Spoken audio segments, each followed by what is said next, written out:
We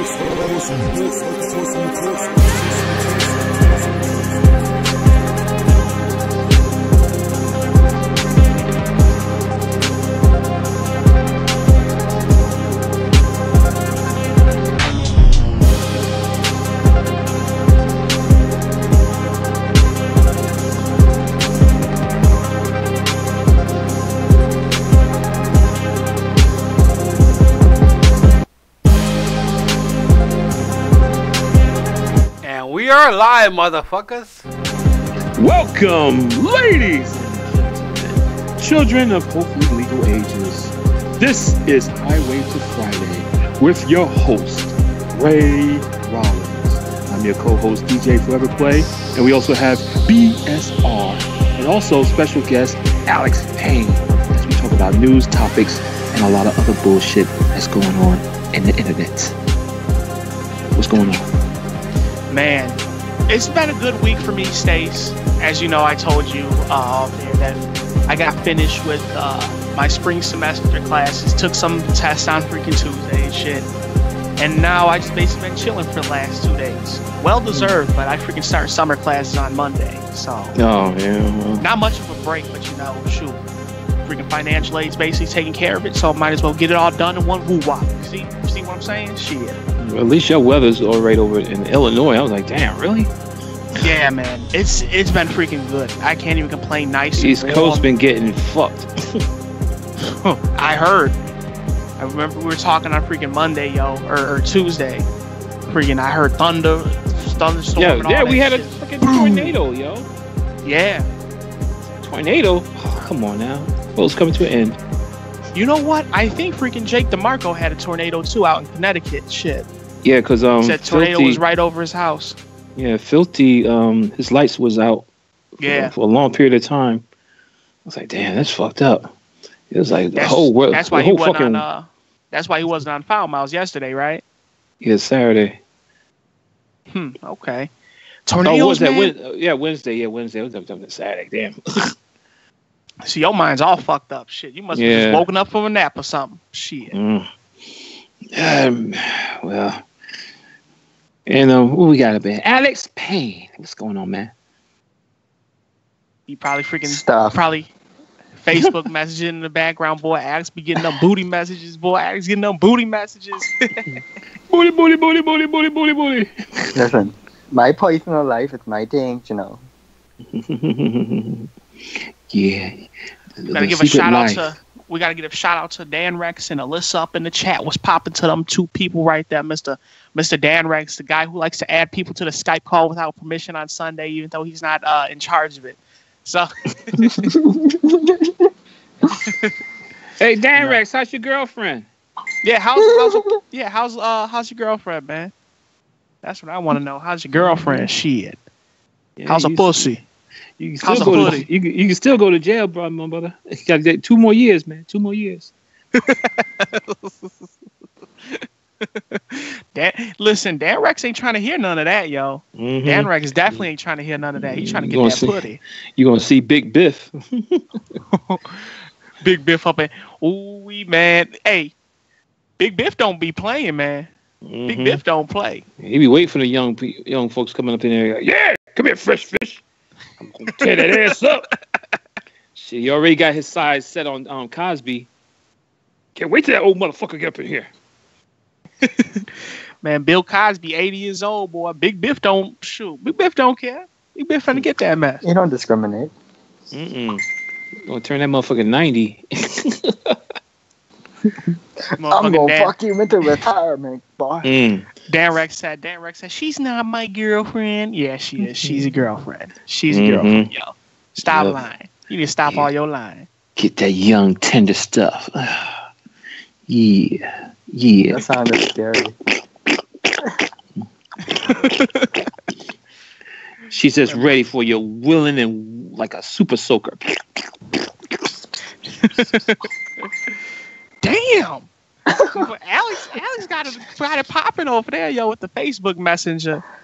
You know, I was gonna. I'll mute it then. I'll mute it. Damn, Alex. You got that mess popping over. Bling, bling, bling, bling, bling. You ring more than a freaking Bells on the goddamn grocery store door.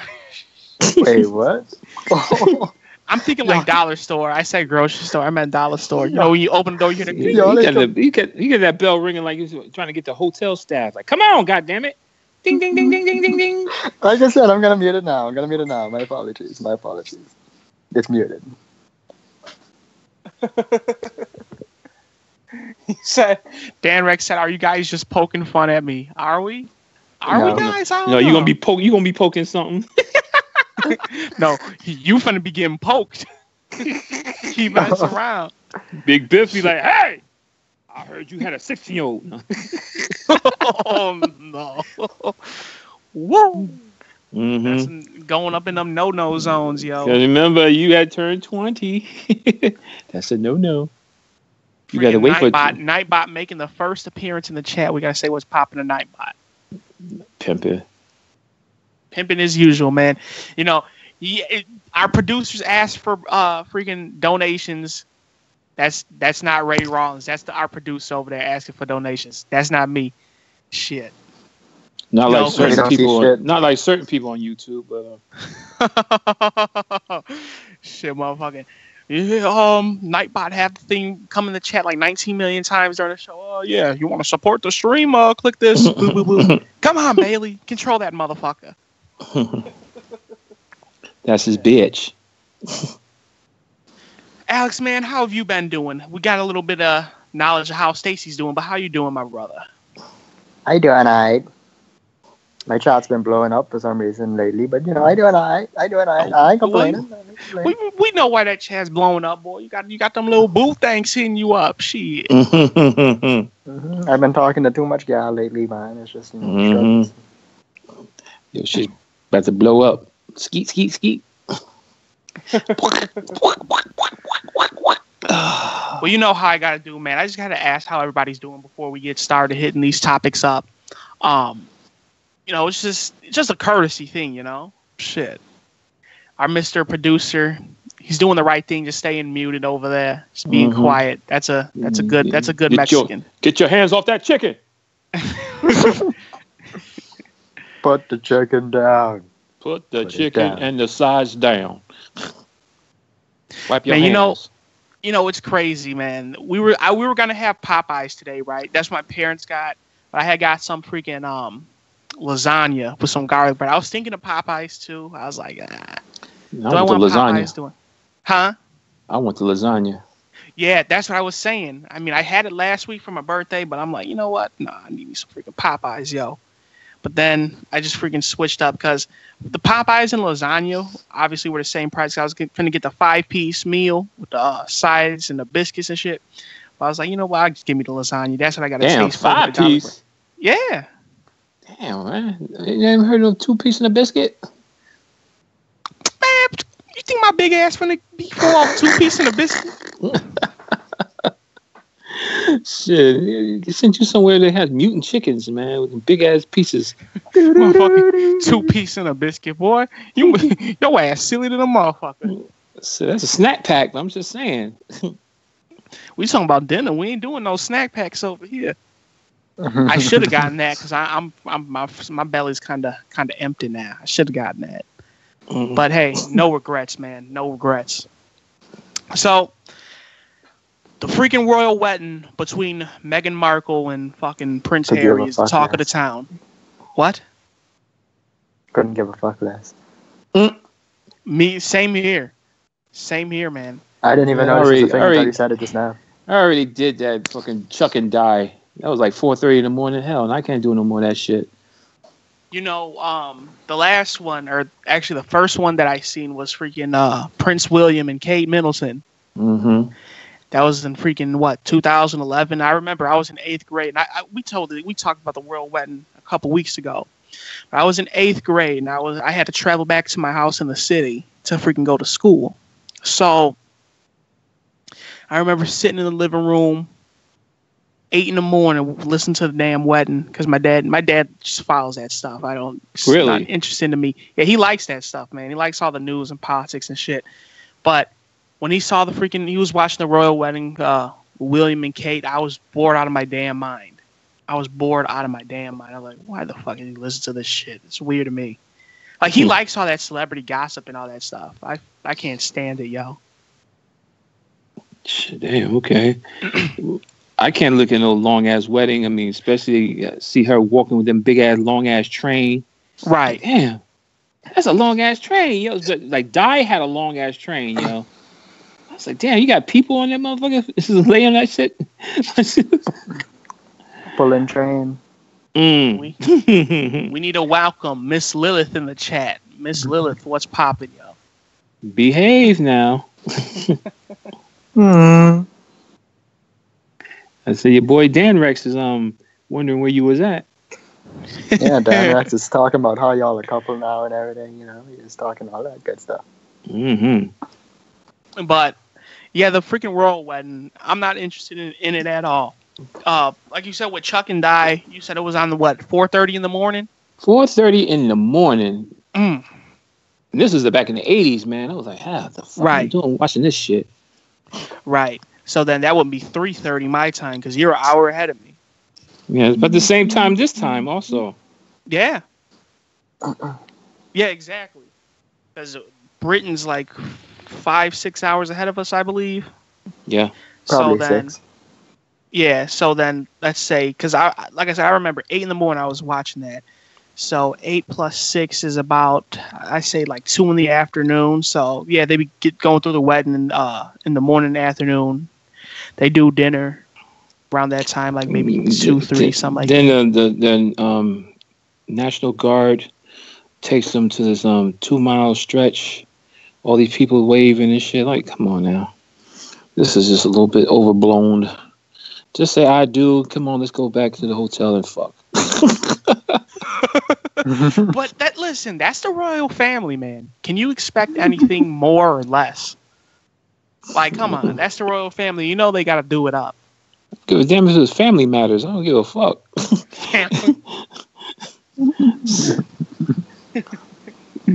Family Matters.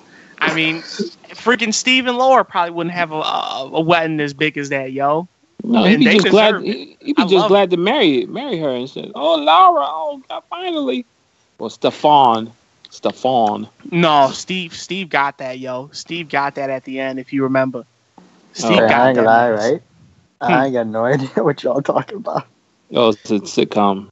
Family Matters. I'm so lost right. Oh, Family That's Matters. what that's what our producer got me for my birthday, man. You got me some freaking Family Matters, yo. And did I do that?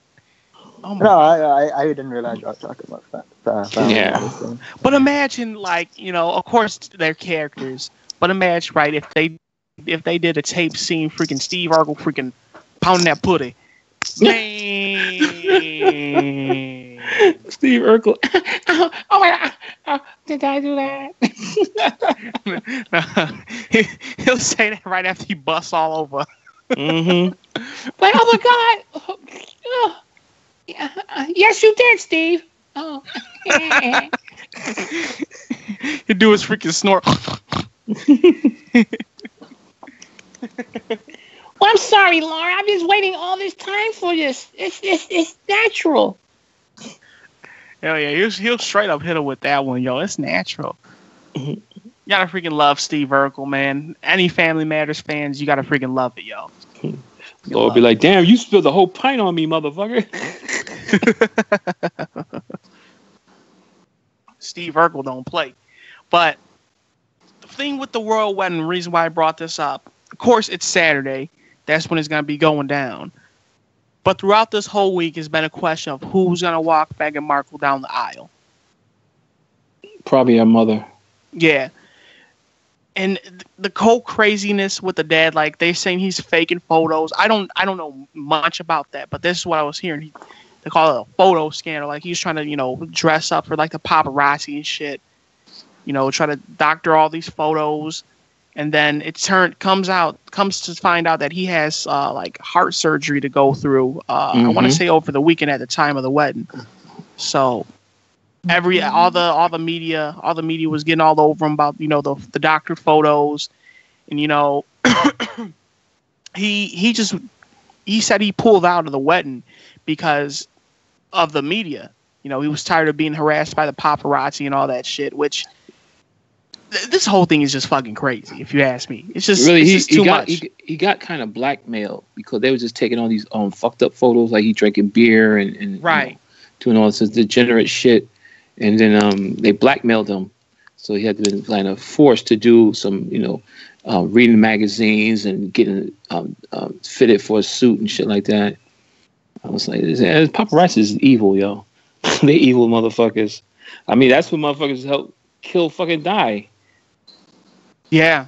The paparazzi, they're no joke. They're no journalists. Paparazzis are totally different than journalists. Like, just trying to get the pictures to make a fucking buck. Like, you little sons of bitches. And you know, it's crazy. Like, I wasn't hearing about pictures of him like drinking beer and all this crazy shit because that's the whole rumor. That Meghan Markle didn't want him at the wedding or whatever because he wasn't a good dad. Like he was alcoholic, he was abusive, and so on and so forth. He wasn't supportive. And then, of course, paparazzi, being who they are, they want to get all the news. So, of course, they're going to be taking all those pictures, which is understandable why you want to start doctoring pictures and shit, doctoring photos. That I can get. Because you want to make yourself look good. If you really care about your daughter, of course, you want to make yourself look good. We'll come to find out that... Go ahead. What you say? I just greedy motherfuckers, man. Just like certain people on YouTube. Yeah, I mean, yeah. Can you really that be... bus coming, bro. Can you really be who? The one that killed Diana? yeah, maybe. Who knows? It might be the same bus. But, like, still, I can't get mad at him, though. He wants to freaking fix that shit. And then come to find out he's not being at the wedding. Meghan Markle's mother actually met the queen, I believe. Okay. Say, hey, what's up, bitch? Hey, how you doing?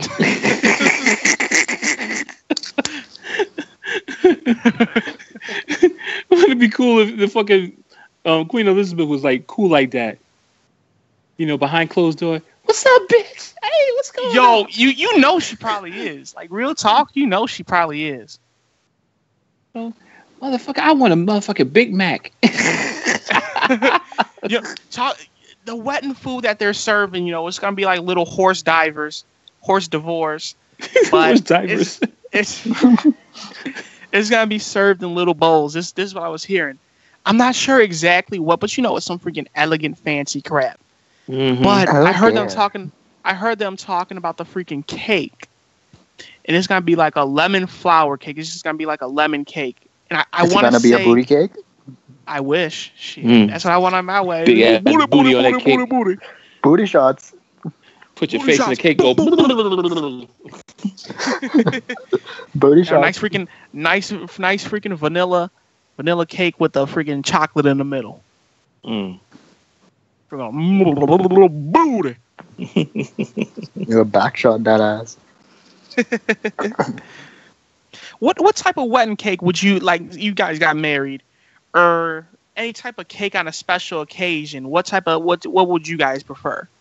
I just like normal yellow cake. I don't give a shit about all that fancy stuff. At least mine has some buttercream on it, like a strawberry banana with buttercream. I bet you like a strawberry banana. That's what you was talking about before. Fuck you. No, I mean, I wonder what kind of cake would be served at Dan Rex's wedding, yo. I seen what you had put in the chat, Alex. You said when y'all wedding. I wonder what kind of cake freaking Dan Rex and fucking Lilith have at their wedding. Shit. I want to know, That'd be a German chocolate cake with sprinkles and a fucking little mannequin on top of that motherfucker. With the mannequin. Only one? It's supposed to have both of them up there, man. Yeah, well, who knows? Have them freaking laying in a bed or something. Little bed on top of that motherfucker. She can't be on there because she's not legal. She's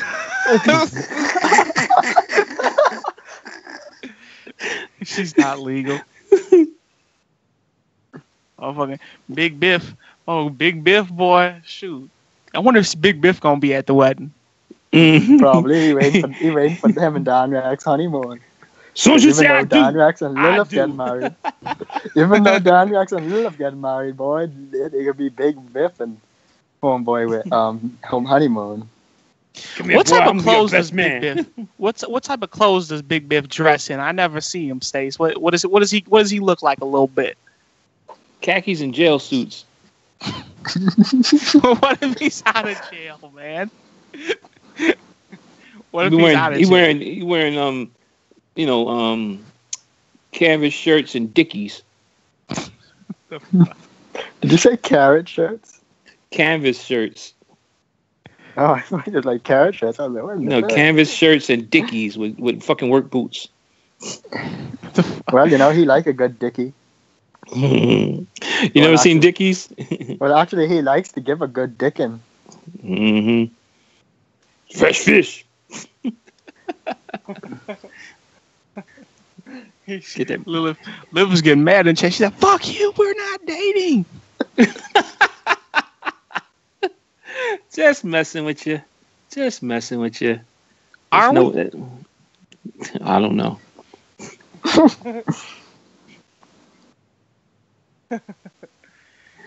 She asked, two artists. Hey, two artists. Well, that's interesting because I looked at her logo and she's got an interesting logo. I didn't know she was an artist, but I know when I saw your stream, one of your first streams, you guys were all getting acquainted and shit. Dan Rex, of course, he's an artist, but it looks like to me Lilith's a digital artist. So I like her logo that she's got going on there. That looks good. That looks fantastico. Yeah, she tested out to do the digital stuff. Oh yeah, did she? Yeah, she the first video she had a test run of doing digital art. I subscribe to her channel on my on the network channel. Mm-hmm. I need to see some of her videos, man. Because I like the way that logo looks. It looks pretty cool, man. And when I first saw it, I was like, who did that logo? Because I didn't know she knew how to freaking do art like that, man. But Lilith, your family curse a whole lot. I was like, yo, I'm listening to all this. Little boy like, motherfucker. I'm like, and then I think the older brother or something, he's like, damn, this is some motherfucking bullshit. Like, yo, they curse a lot in the damn house. Hell yeah, man. I mean, I haven't seen videos like that, but I can't say my family cusses a lot. I mean, of course they say their little things here and there, but I know if you cuss so much where I gotta say, whoa, damn, come on now, slow down a little bit, just a little bit, just a tip. It's too much swearing going on there. Now, when I used to live home with my sisters and brothers and my mother, we had to wait till mom is out the house. Then we all like, motherfucker, what the fuck? What the fuck, motherfucker? Fuck you too, motherfucker. So when she come back in, we're not doing anything, just watching TV. Mom whooped that ass. I mean, extension cords, racing tracks, a shoe. Yeah. Part of a chair, that big ass cowhide belt. She was fucking your ass up. Hell yeah, she'll kick ass, yo. I was like fucking Indiana Jones and shit. She have your ass moving, yo. So, Well, that motherfucker leave like whelps. Well, Ray was moving on Friday. I was moving what? You put my business out there. You were chewing on that cud, huh? Shame. But she ain't make you move, bro. She ain't make you move. Made me move. She ain't make you move. That's when it's so good. That's when it's so good, and the walls are so crushing your shit. Like not in a bad way, but in a good way. You just go.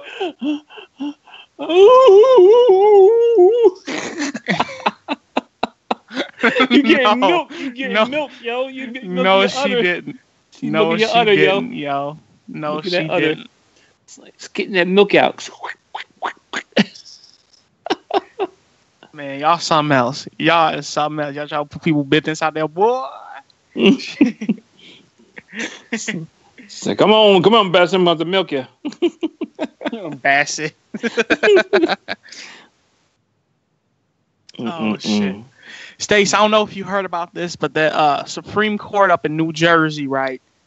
They, in a sense, in so many words, legalize gambling. Now, it doesn't make it legal, but different states, all states in America have the choice of like, okay, do we want to make gambling legal or do we want to make it illegal? What do you think about that? Did you hear about that? It's supposed to be legal because you got Atlantic City. But I'm talking about in states all over the place, like fucking Illinois, freaking California. Shit legalize. Like that. Should legalize it all the way. Shit. I believe, in part, it's mostly like sports betting, like the FanDuels and all that crap. It raining that hard. One big shower just coming over here. Raining that hard. Sorry, continue.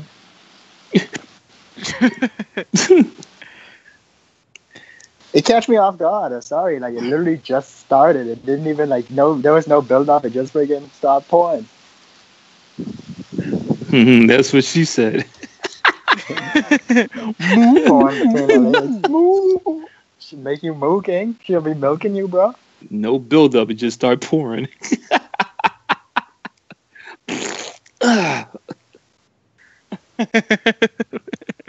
Start pouring. Oh, hell. I understand that sports betting. I know Vegas was like that.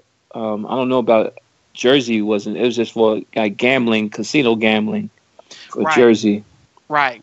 And then we had the online thing that came up a few years ago. But you know me, I'm not, I just turned 21. I haven't been in like any type of casinos or anything like that. But I tell you, if I did, man, it'd be so goddamn bad for my bank account, yo. Terrible. Oh no, you wouldn't do that because you ain't trying to be spending no money. Yeah, you're right.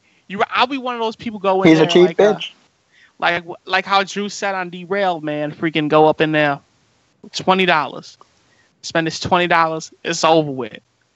If I win. You play the penny slots and shit, and then just getting drinks. Like, yo, can I get a beer?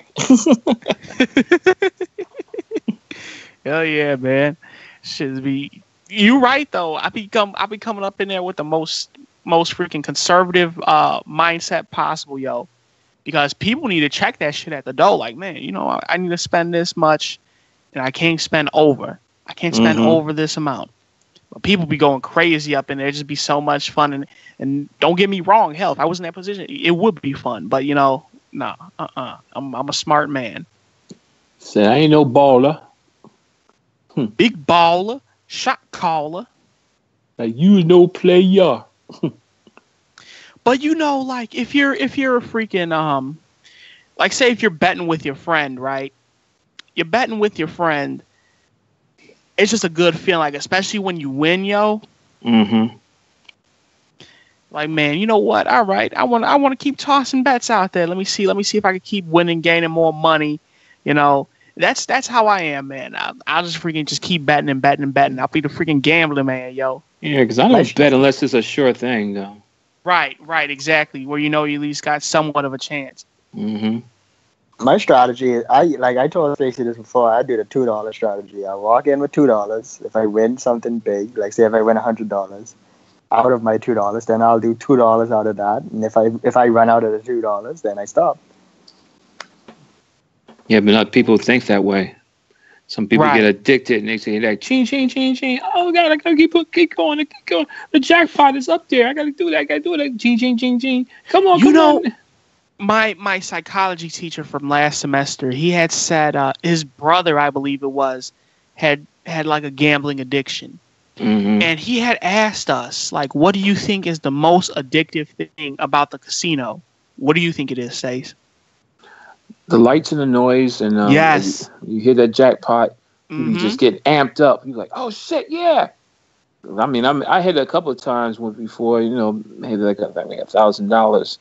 But it feels good, yo. Especially I ain't play no big thing. I play the nickel and penny slots. Right. And I hit big. Like I hit like the jackpot of like $400. And It's where the can you reward go system, wrong with man. that, yo? It's the reward system, man. Mm-hmm. But then I was like, shit. As soon as I got to a certain point, I stopped. I said, "Ah, fuck it, I need my money right now." And that's what you're right. I be hitting those motherfuckers up, nickels and pennies. Or you know what's a good game too? A good betting game? Freaking blackjack. Oh, That's yeah. easy. That's something easy to understand. Like, okay, all right, blackjack. Hit me. I stay. You hit Split. a 21 of your. Oh, Split. damn. Split them legs. Mm. I have like two kings and shit. Split that. Spread them legs. Spread them legs like butter on bread. Spread that cunny. Butter on bread. Man, I gotta taste some freaking French toast, yo. Open. I haven't had French toast. I haven't had French toast. Man. This dude said butter on bread. He got me thinking about French toast now. I want some garlic bread. Garlic bread. Man, I had that with my lasagna, man. Straight up fire. Straight up fire, yo. Lasagna. Mm. How many cheeses? It's the regular 5 cheese one that I always got. Oh, okay. Damn. Clock your ass up. Of course, man. That's the way we gotta go. Be in the bathroom talking about, oh god damn, can't pass this motherfucking howdy ho. So create a little Mr. Hankies. Shit. Well, that cheese, man, that'll clog you up. Unless you're lactose intolerant. That's the best thing about lasagna, though, man. I freaking love some lasagna, nice cheesy lasagna. Like, that's why I don't like masticholi that much. In a sense, to me, it's kind of like lasagna, but the only thing is, it's just not as cheesy. Yeah, making me hungry. Of course, when aren't I, man? It's like, damn, boy, you festival of feast. What, you know what? This made me think, because this whole gambling thing. What type of bets have you made with your friends, yo? Oh, me and my boy was at a strip joint, and this girl was dancing, and I was like, yo, she looked like she's mixed with Indian, but she's Indian, native Indian. It's like, no, she black girl. I said, you want to bet? You said, yeah. She said, how much you want to bet? $20. Okay, 20. I said, excuse me, baby. Are you mixed with anything? Like, what's your ethnicity? It's just like Cherokee and something else. I was like, ha! Get my fucking money.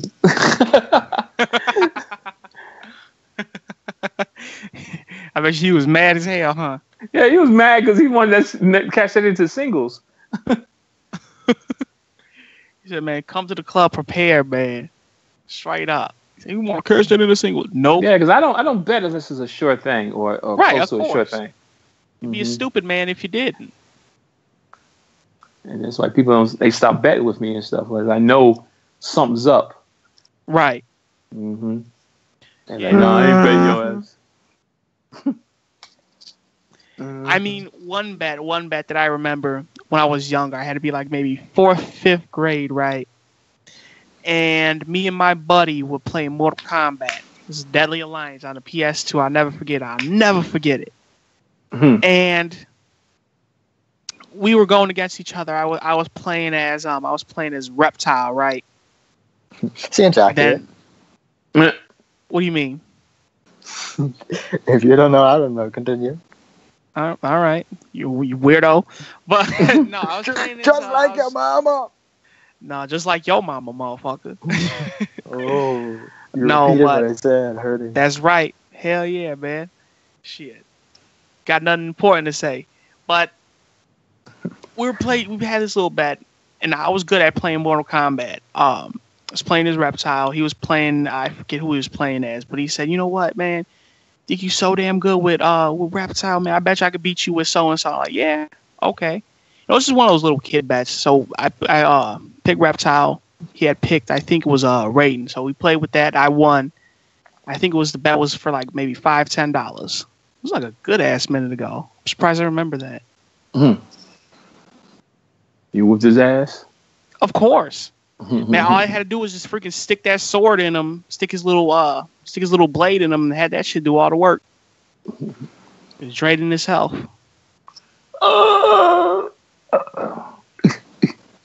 Finish. What about you, Alex? What type of bets you make?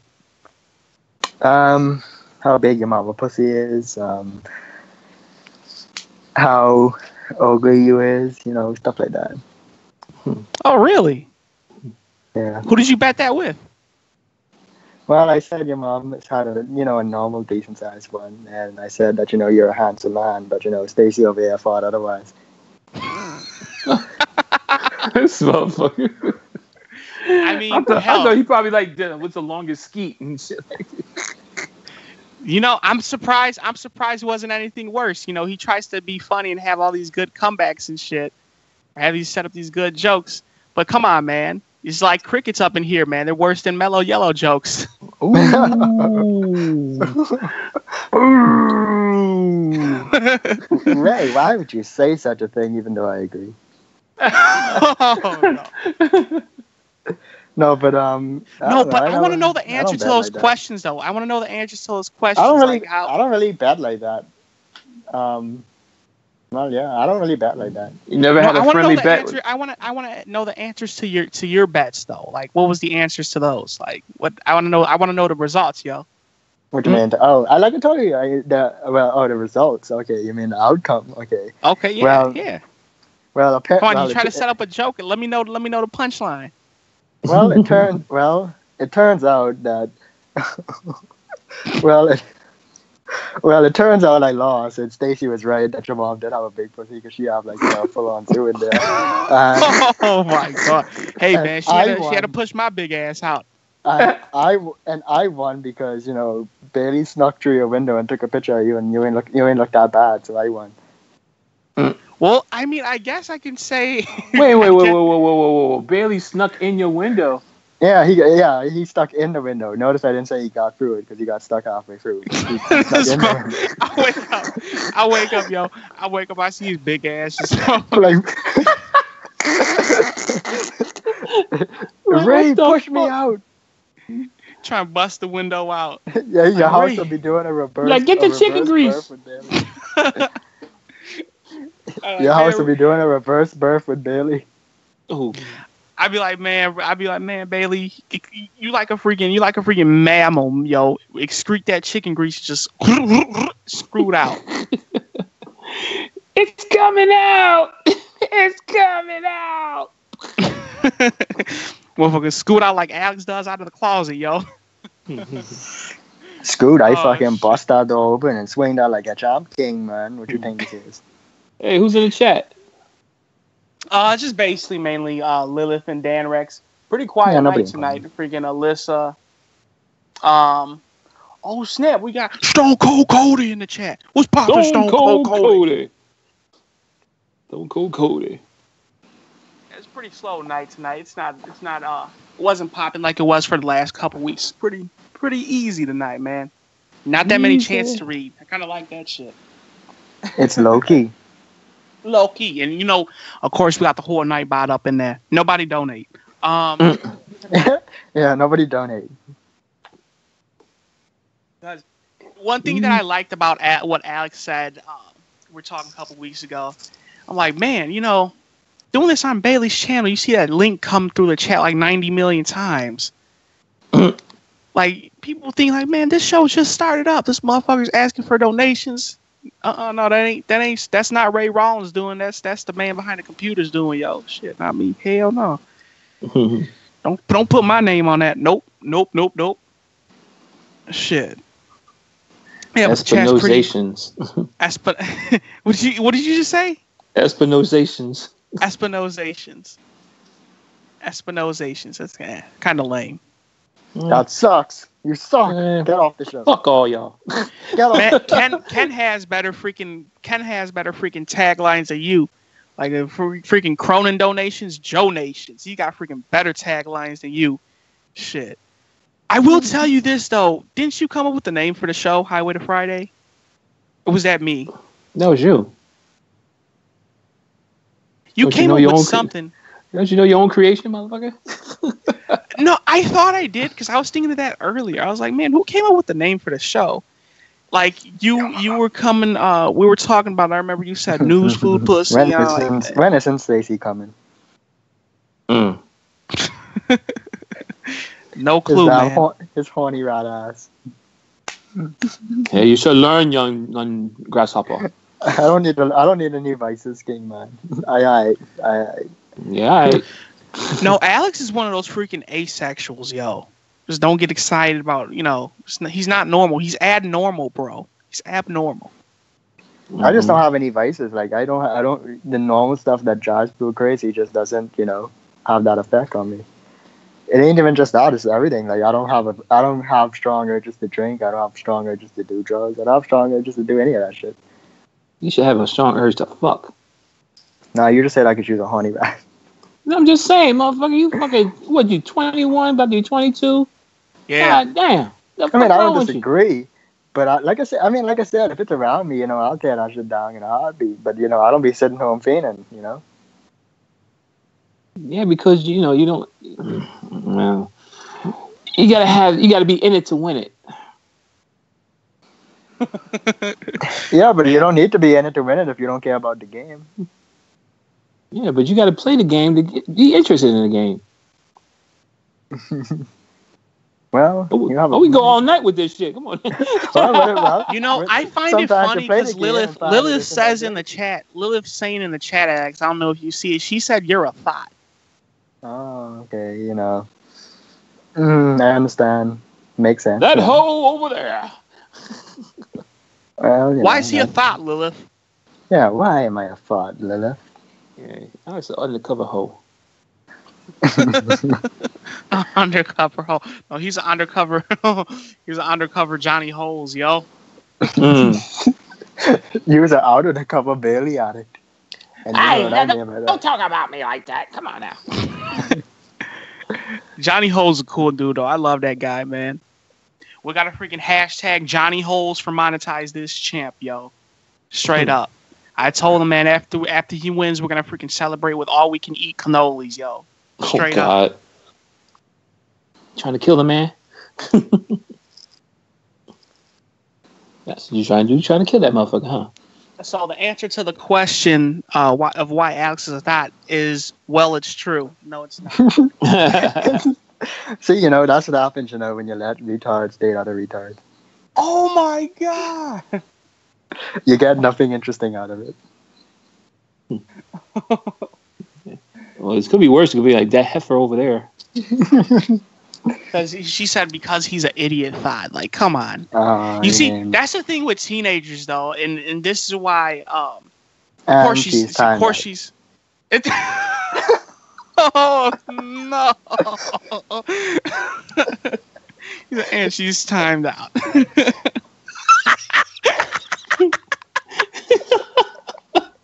Yo, Alex is a fucking asshole, but I fucking love him. That's my girl. Hey, I could do way worse. I'm doing her a favor by already timing out.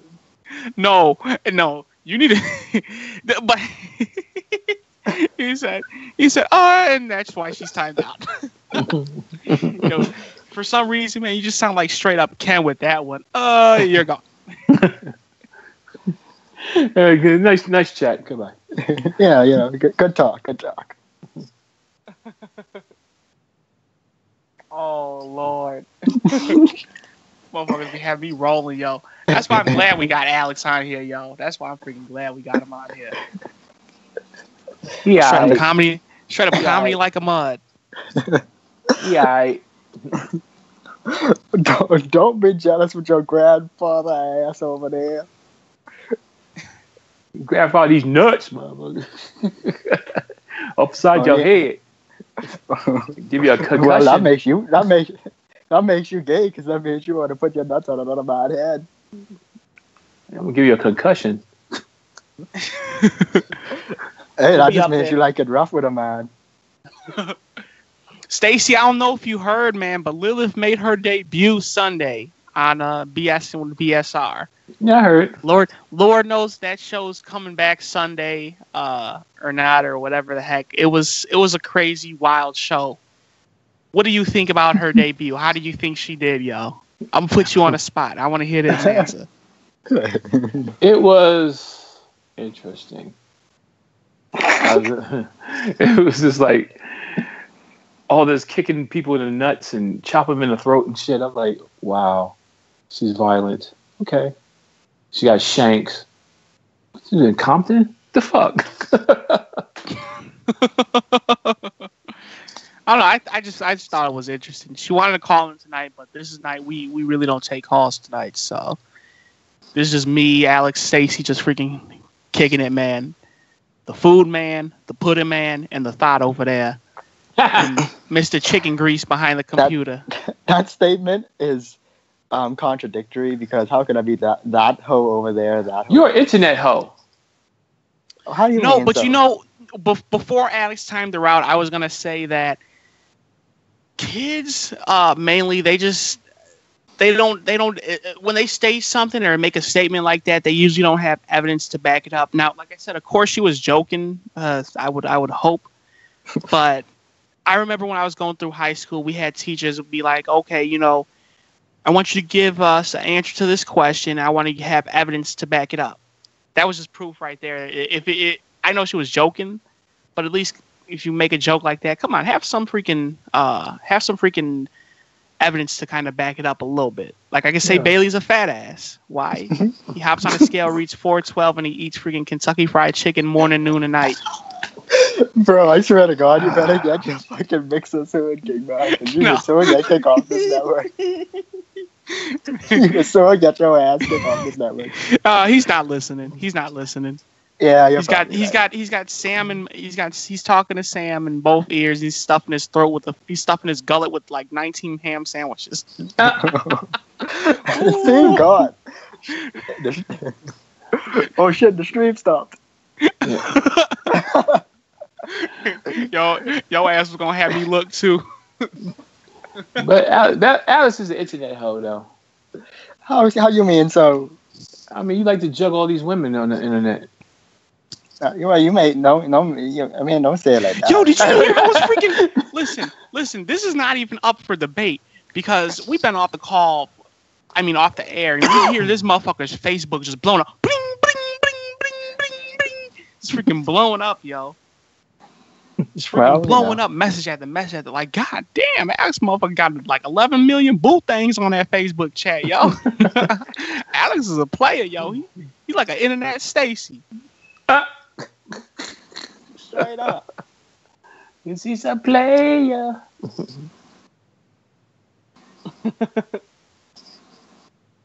So, take it with a grain of salt, Alex. Of course, man. What am I taking? You're an internet player. Wait, what you trying to say? Well, I'm trying to say you're an internet player. You're a top. Yo, tell me what you guys think of this joke by Stone Cold Cody. He asked, why can't a blonde dial 911? Don't look in the chat, Alex. I already saw it. Okay. I don't know why. You think about it. Think about it. That's not. I mean, I'm not the son of the guy, but it's not really a good joke. It's not. No. But she can't find the 11. Oh God. And the reason why I really felt the need to bring that up, because you said something about blondes and scatterbrains or something like that earlier. Well, see, I forgot the thing was. is, right? What makes a joke funny is the breaking of expectation, right? Like, say for example, right? Say if I say, I went to Miami a few weeks ago, and my maid kept banging on the door, so I said, "Fuck it, I guess I gotta let her out." So it's like it breaks the expectation because you think she's knocking on the outside, but no, she's knocking inside, trying to get out. Oh shit! But I mean, That's an interesting setup, though. What you mean, his or mine? No, yours. He said, "Yeah, I gotta let her out." But his is kind of interesting too. Like, no, it's interesting. I'm not saying it's bad, but I'm just saying it's I don't know. It's one of those jokes that makes you just chuckle, like ha ha. Yeah. That's an interesting one. I remember I had this freaking this student teacher who was teaching my sophomore journalism class, right? And she was like a religious student, or not a student, but she was a religious person. Mm-hmm. So of course she's not gonna make all these adult oriented jokes to children. She was basically telling like freaking kindergarten jokes. And I forgot what type of fucking joke she made, right? I just fucking laughed so hard, right? I laughed so hard. And the rest of the class is quiet. She's like, you see, Ray thinks it's funny. She, you know, and I'm like, no, the joke wasn't funny. There's just expression on her face? No, I said the joke wasn't funny. The horribleness of it was. The crickets. Like that. Like freaking, it was just a terrible joke, yo. See, Ray thought it was funny. Ray's my special friend. She say some shit like that too. I remember when she left. She was a real nice lady, though. She was a really, really nice lady, and I wish I freaking kept her email or got her number or something. Like she was a cool teacher. Like if I needed help with whatever, she would help me with it. You know. Is she still in the system? Last I checked, she was out and she was teaching in like Tennessee somewhere. But either way, she was a really cool person. Like you very rarely have those teachers that are like, man, I wish you would never leave, or I wish I could have you for like all of my classes, yo. Have you as my freaking homeroom teacher like we did in freaking middle school. Teach me everything. Straight up. Yeah, that's cool. Need more teachers who are more invested in students, not just to get a paycheck, but really invested in students. The best way to learn is to be be entertaining and stuff like that. Absolutely, man. Sometimes these teachers just they just want us a check. They want a check. They sitting there and just turn the page such and such and read the chapters and give you a quiz. It's just like that freaking biology teacher I got, yo, and I brought him up several times on the freaking show. He was a terrible ass teacher, and then this freaking biology test I took, man, I should find out tomorrow if I passed or failed the class. I don't know how that's gonna work, but we'll hopefully find out tomorrow. But he just freaking PowerPoint slides, PowerPoint slides. No investment in the students, nothing like that, man. It was just freaking terrible. And yeah, he's going through a routine. Right. Mm-hmm. Right, exactly. And as a teacher, man, you got to be innovative, yo. And then the same thing next year, and the same thing the year after that, and the same thing that. Like, yo, come on now, do something different. Right. I mean, it's the thing with me. When I did a little summer school course with two students, and I was helping teach them English, helping them write papers and shit. And the number one thing that I try to do is I try to turn everything into a game, because kids love games, man. They love to be entertained and things like that. Right. So my number one way, or my number one method into getting someone to learn something, is to turn it into a game. And one of the things that I thought, if I become a teacher, to have like a little reward system. Say if you did like 5 homework assignments, right, for the week, you get like a homework pass or something like that. I'll let you take 1 homework assignment off or something like that. Or say if we all take a test, right? Maybe the English test, maybe it'll be like vocabulary or something like that. And you do real good on the test. The highest person who scores on the test, maybe I'll get them like a box of candy or something, give you that little something to strive for. Like, okay, maybe I can get better. Or even if, right, say if you do somewhat like a 67 on the first exam, you take a second exam. Okay, if you get higher on that, then you probably get, I'll give you like a homework pass or something, turn it into like a game system.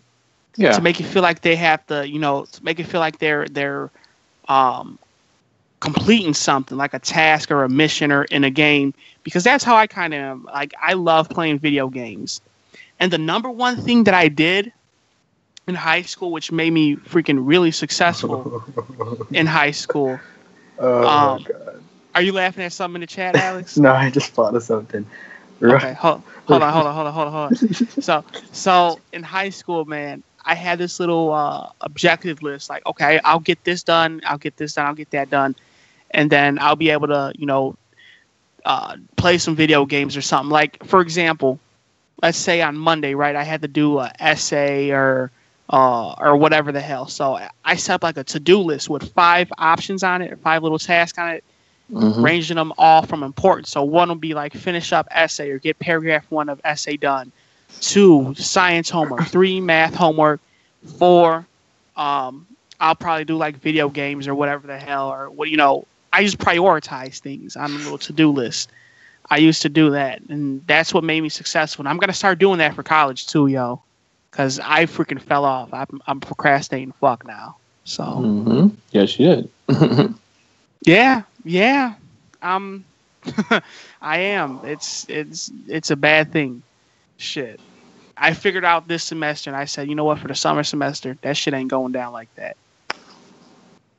So, Alex, I wanted to figure out what you're over there laughing at, man. Roses are red, Bailey eats chicken. You best believe that bitch in the kitchen. I don't know why, but that just killed me. I don't know why that just killed me. It's stupid, but I like it. It is. It's fucking retarded, yo. I know. It's funny. I get where you're coming from with that, but it's not that great. Yeah, it's not that great. I never claimed it was that. The bet about my beauty is better. That joke's better, yo. Wait, what? The bet about my beauty. Oh, is Ray handsome or not? Is Ray ugly? Ugly, you best believe you ugly, but you ever look in the mirror, King, man, that thing is cracked so there. Motherfucker, Bigfoot. What were you saying the other day that I said, man, I'm gonna start saying that shit? Dead, okay. Yeah, like, some dead hungry. Dead hungry, dead fast, dead quick, dead slow. Yeah, I was eating some fucking ice cream. I'm like, man, this ice cream a bomb. Yo, this ice cream dead good. Exactly. This ice cream dead fire. Because this motherfucker said that shit, what, like maybe at least over a good, like, 10, 15 times that day, yo. Dead hungry. I'm it's dead hungry. It's a Bahamian thing. That's basically our measurement of how good or bad. That's like our height measurement in a sense. It's dead hungry. If something really fast, then it's dead fast. If something she got some dead pussy. Good. Yeah, she got some. No, well, she got some dead good pussy. Dead pussy. It's kind of like really. You ain't gonna say she got really pussy. Right? Yo, that gal get really pussy. Yo, she got some good bread. Cody asked in the chat. I guess he's setting up for another joke. Why was Cinderella so bad at baseball? Oh God! I don't know shit about Cinderella, so I just have I don't know, Cody. I don't know, Cody. What's going on? Come on, Stone Cold Cody. I bet you some dumb as hell. Just fucking build up more funny than the joke probably could be. He says. He ain't saying none yet. Cody. He ain't saying none yet. Huh? Oh wait, he said it now. What do you say? Because she had a pumpkin for a coach. Oh, Lord. Because she had a pumpkin for a coach. I don't get it. Oh, you don't know Cinderella. That's right. Right. Her fairy godmother changed the pumpkin into a coach carries coach. The drawn by the horses. Oh. Yeah. Hey, that's clever, man. Give him some credit. That's clever. I don't know if he's pulling these off of a freaking 7-year-old joke book, but that's kind of clever. He probably pulling them off the internet, but ain't no hate. I mean, all of us pull jokes off the internet and put in the chat sometimes. Right. Well, I don't. I mean, whenever I do jokes, I try to write my own, but But I study joke writing, so that's the difference for me. And you said the method of creating a joke is just to make it unpredictable, right? Well, see, I mean, we had this debate. We had this debate a couple weeks ago. You made making a joke seem so easy. I'm like, okay. It is. Well, see, there's a lot of different formulas to making a joke. Like there's, observations on something that already exists. Like, I can't really think of a good example right now. But like, say for example, just a stupid example. This is not by no means a basis, but it's just something that I thought of. It's, you could say, you ever look at a cup and think, this would be a good place to hold my nuts if I ever get in a fight. It's like. It's something like that where you take like an everyday object and you add a different or new context to it. That could be, but like the main process of a joke is breaking expectation of what you think of where you think the joke is going. Like I said earlier with the maid one, you expect to open the door because the maid on the outside, but really you got it locked in the hotel room. Prisoner. So you mind, bitch? I got your ass trapped, ho. I didn't mean let me out, son. Leave me out. Okay. I mean, I never been that good of a joke teller. I remember I was telling Drew this on the little 30 minutes thing we did. I said, I'm the person who will get into an argument with someone and I'll come up with something that's like 10 times good, 10 times better. And I'll be like, oh, damn, I should have said this earlier. And he's like, yeah, Ray, I'm the same way, man. That's why I can't hang with the guys on Bonitize this. I'll just be getting freaking hammered, And then he said something along the lines of, I try not to be as ruthless online or something because, he's always worried that, things might come to push to shove. And he thinks he's gonna be getting in motherfucking fisticuffs in the real life. I'm like, man. I'll take it from me, Ray, because I always felt a similar way. Where like, I say shit. Like I clever when it comes to speaking, but when it comes to writing stuff, I never was good at all. But trust me, bro. But trust me, bro. If you watch, I could even send you the ones I've watched. If you watch videos on how jokes are written, you'll be shocked how easy it is once you know how it works. It's kind of like driving a car, you never drive it before, you're like, what in the fuck? But then when you do drive it, it's like, damn, this is easy as fuck. But you know what, though? I was talking to you about, like, rapping and shit, right? Mm-hmm. And we were like, I told you, I was like, man, someone asked me if I could freestyle. I love to rap. It was Bailey. Yeah, it had to be. I used to be like, man, I could be a good rapper. Just let me write some shit down. And I remember a couple years ago, I was big into it because my uncle, man, he's a big dude. And I'm fucking terrible because I fucking love this guy. He was a big dude. If you're a big guy, you're more prone to having a little funk on you. So I remember he walked down the stairs and I was passing by him to get to the kitchen. And I caught a whiff of his stench. I'm like, ooh. So I was going outside by my brother and his girlfriend. We were just basically talking, just kicking it and shit. My brother, we were just basically kicking it and shit. And I was basically like roasting them, trying to roast them and freestyle. But I was just never good at it, man. But if I wrote some shit down, I come up with some fire, bro. Straight up fire. That's a fire. That's a fire. I saw that earlier, Stace, to Eddie Murphy. That's a fire. Motherfucker. Yeah, chop that tree down over there. Get them 2 gallons. Oh, you finally seen Delirious, huh? Yeah. Well, I didn't see the whole thing. I saw that's a fire clip. And he was talking to and they was making fun of Uncle Gus's wife, Aunt Bunny. Aunt Bunny. Motherfucker, Bigfoot children. Talking about Goonie Goo Goo. Yup. Now that's a fire. That's a fire. Falling down the damn steps and shit. Like, Lord, I'm falling down the steps. My shoe. Lord, I'm falling down the steps. Help me, Lord. Yo, one of my buddies in high school. I'll never forget this. This shit had me rolling. I don't know where he came up with this, but for some reason, what he used to do was he used to call like a adult dating line over the phone, right? Mm-hmm. And he got connected to this older lady, And it's like, damn, you sound like an old ass lady.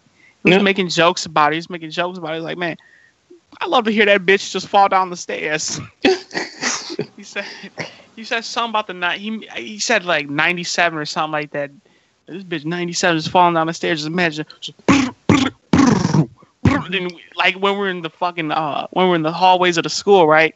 Motherfuckers just walk down the stairs. Here you go. She's gonna fall downstairs. Just stomp the shit out the stairs. That just my hip. I'm like, man, your ass going to hell. My shoe.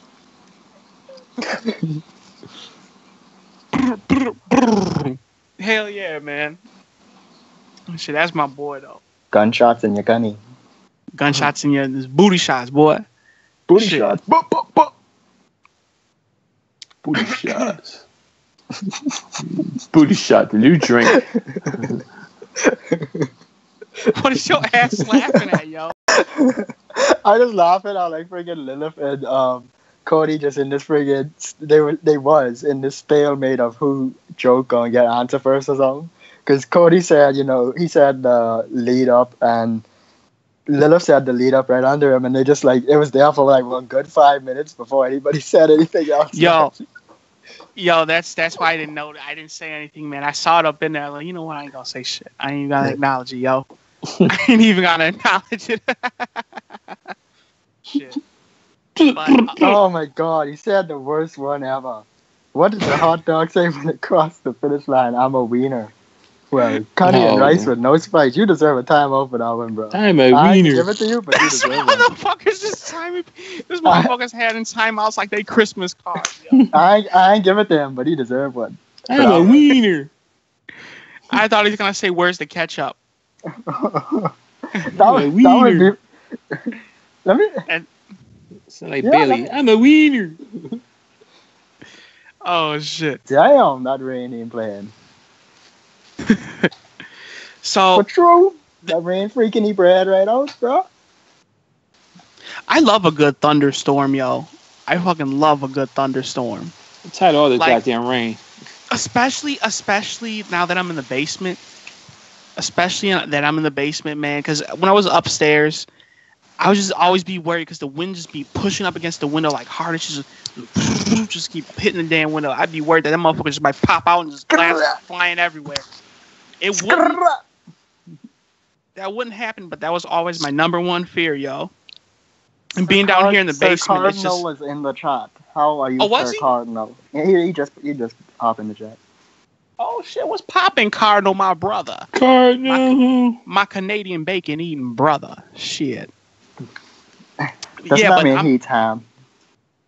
Yeah, Canadian bacon's ham. I haven't had no bacon in a long time, bro.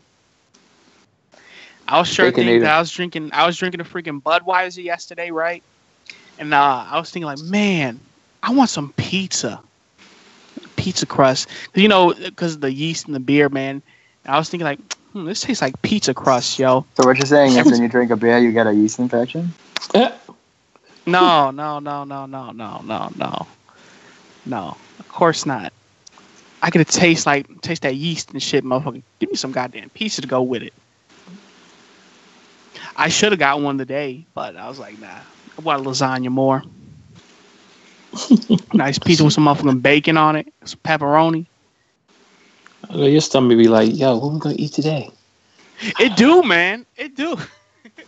Like, man, motherfucking afternoon, especially if I'm in class for a good minute. Get out at like 1:45. My son be, what's for dinner today? Hey, you're barely more confused than us if Dan and Lily dating. Lilith, whatever she is. Well, but my stomach is questioning something that actually makes sense. Now we can all agree that shit don't make no fucking sense. What I just said? Dan and Lilith. Yeah. Oh yeah. I see. Yeah. I see. What the fuck? You know what? Tomorrow's settled. I'm getting me a freaking deep dish, yo. Give me a deep dish with pepperoni and bacon on that mug.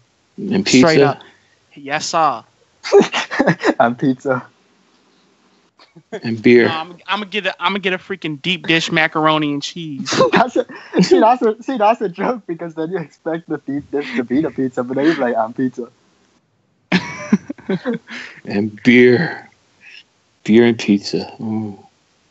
Shit, I'm motherfucking eat that pizza up like a motherfucking pizza pie, boys. Straight up fire. Eat it like it was a hoe. Yes, sir.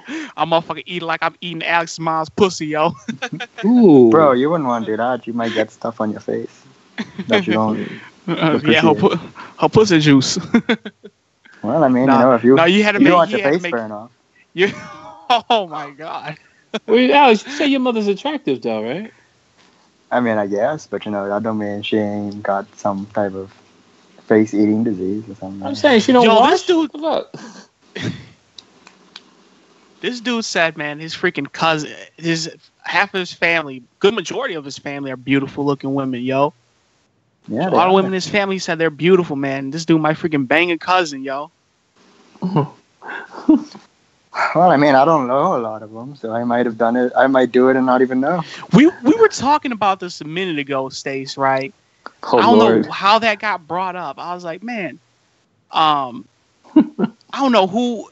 Oh, we were talking about one of my buddies who had the hots for his third cousin, and one of y'all has said, yeah, in some states, yeah, that shit's legal. You can marry your third cousin. They're not directly related to you. When did we have this conversation?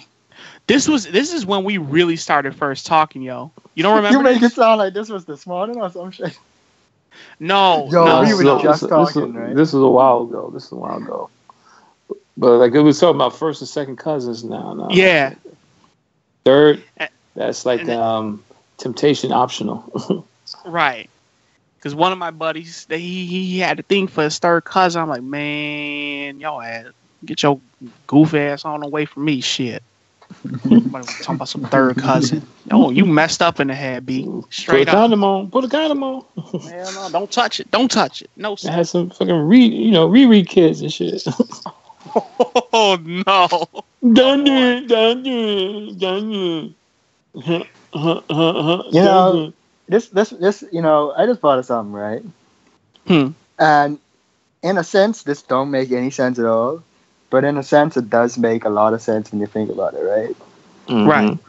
Since a child is just basically an extension of their mother and parents, like, because it's basically their body making it, so it's basically them. Just like how your spit is your spit, it's you.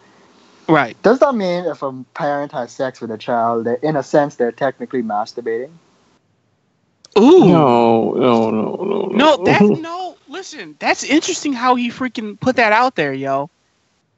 Because the way he just broke it down, you can see where he's coming from with that, but it's kind of like I'm not even saying one of those I things agree, that disagree, or any of that stuff. Right. I just thought of that. It's like, isn't that in a sense masturbation because they're technically having sex with themselves?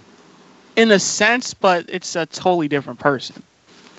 Yeah, can but it's say made that, but it's a totally them. different person. Yeah, but it's a different mind and consciousness. No, it's a different mind and consciousness. So your dick got a mind and consciousness when you jack off? Yeah, he do, motherfucker. He do. You wake up and shit every day. I like booty. I like big. Wake up big before I get booty. up and shit. Be like, damn, what you up for? No, but I just thought of that, and I thought it was an interesting thought. No, it is though. The way you laid it out, that's something I'll make a motherfucker think. But that's just like, I see what you're saying, but it's got a different. It's a mind and consciousness, right? That's brainal right there. Brainal. Brainal. Slice open the head and start jamming that shit in the brain. Book, book, book. How you do it? Say, getting that cerebral head, yeah. Give me your cerebellum. Yo, gal, you got one sexy edge, Let me get up in that. Conk upside the head with your dick. This motherfucker. I really know how to make the conversation go weird, don't I? I'm gonna nut your skull. No, but that's really freaking insightful if you think about it. Like, Yeah, it's an extension. But, you know, it's kind of the same being, but it's got a different consciousness. So, I mean, that's why it's wrong. We're not discussing if sex with we're not discussing on if parents with sex with children is wrong or not. We're discussing if it's if you could argue it's a form of masturbation or not. We just putting the moral thing to the side at the moment. No. I think that's an interesting part. Is what I'm saying. Like I said, I don't even know what I think about. I don't know what I think about it. Like I prefaced it. It makes sense, but in a sense, it doesn't make any sense. Right. So check this out. There was I gone philosophical on y'all for a minute, but continue. No, it's interesting though. Like I said, man. Continue. So there was a shooting out in Illinois, in Dixon, Illinois, at a high school. Right. No one was hurt. Cop had just confronted a male suspect who was holding a gun, and basically shot him, injured him. Nobody died. Like I said, it was a shooting in Dixon, Illinois, at a school, and this made me think once again. You know, of course, at the beginning of the year, we got all these the Florida school shooting, and you know, you got Sandy Hook. What would you do, right, Stace, if you were in that situation? Like, say if you were in a freaking high school, motherfuckers start pulling out bumpers and start blasting. What you finna do? Depending on where I'm at. Either I'm gonna duck down behind some desk. If I'm near an exit, I'm gonna haul ass. If I ain't got nowhere to go, I'm gonna have to do something. Right. Fight or flight. But see, that's the thing, though. Because I'm in college, of course, and I think about that shit every day. Like, man, you know, well, what if shit were to go down?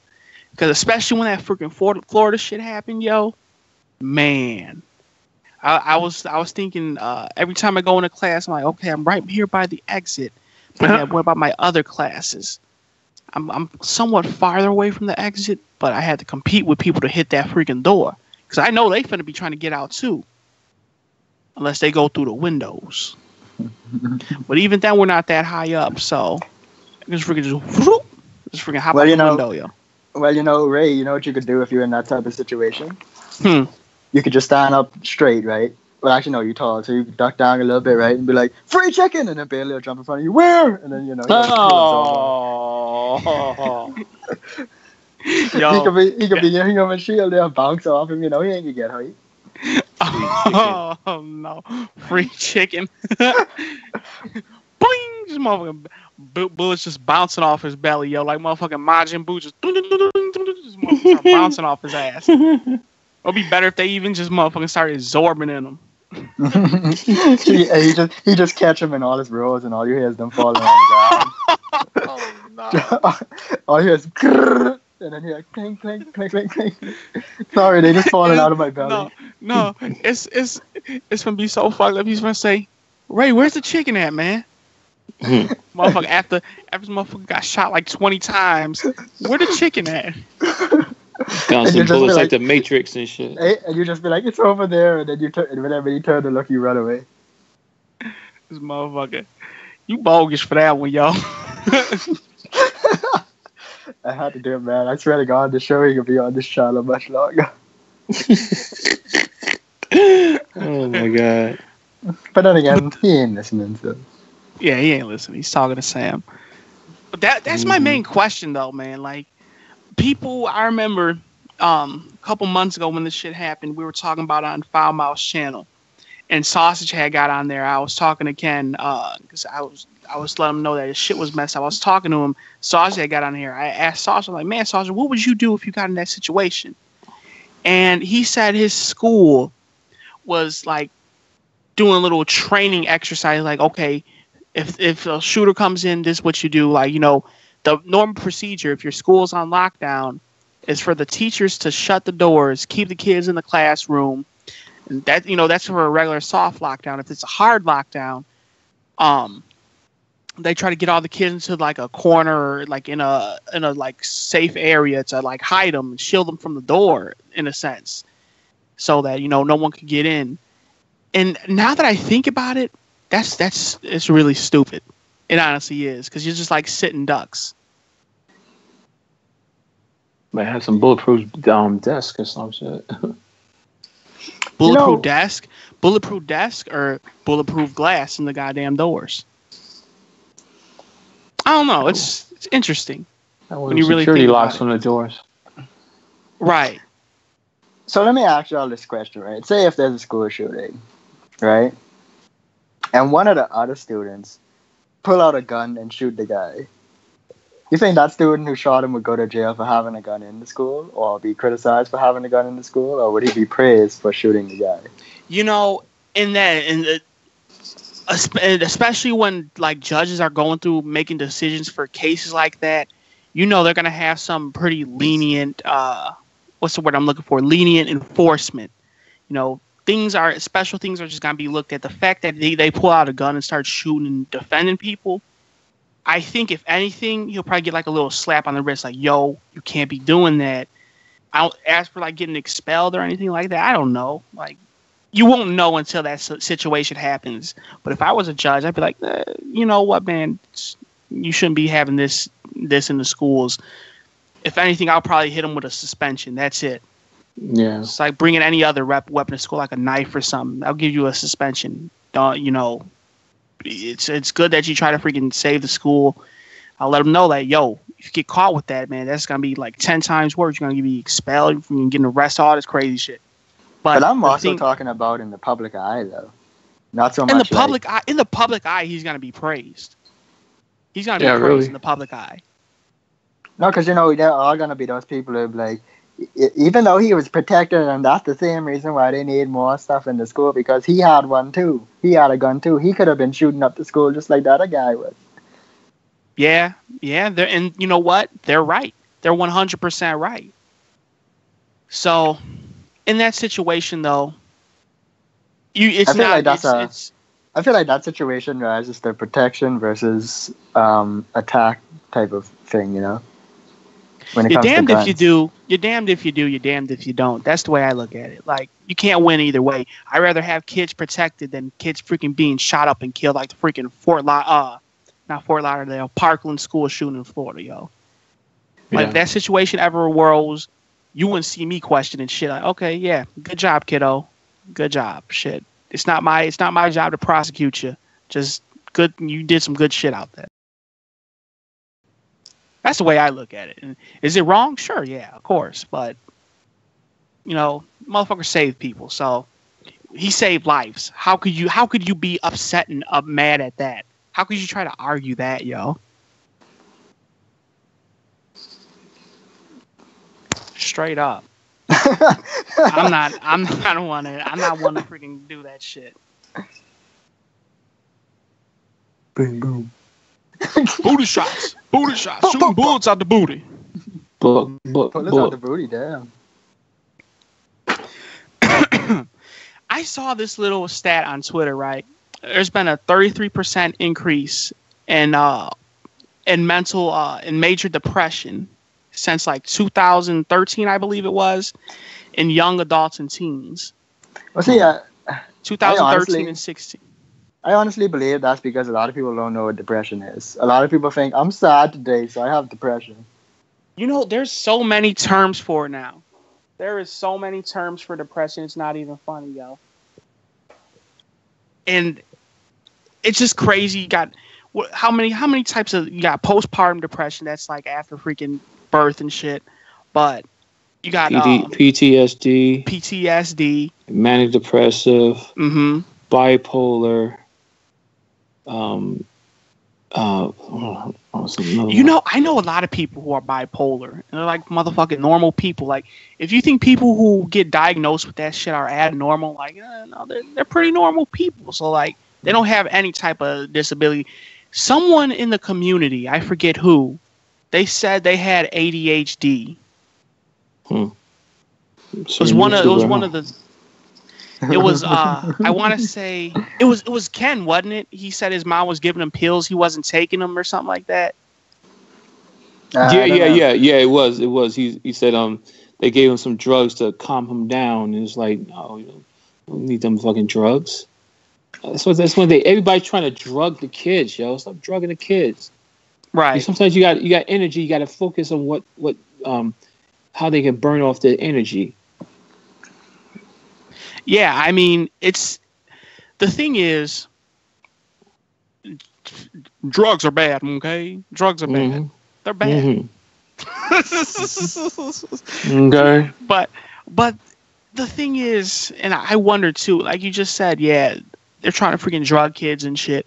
Freaking 2013 to 2016. That's how it went.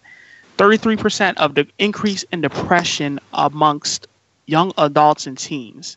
That's just interesting when you think about it. No, but like I said, I think it has a lot to do with like depression has become very mainstream. So anybody who's sad for a day think they have depression.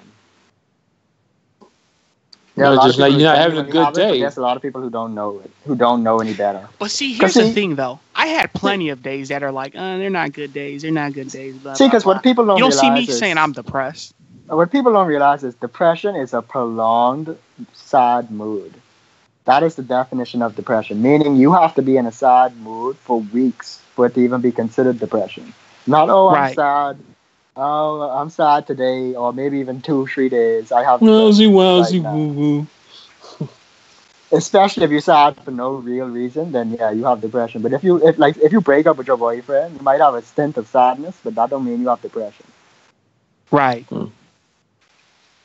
Yeah, it definitely doesn't. Like I said, I have plenty depression of bad days. Depression itself is imbalance of chemicals in your brains. Not I'm just sad today. Right.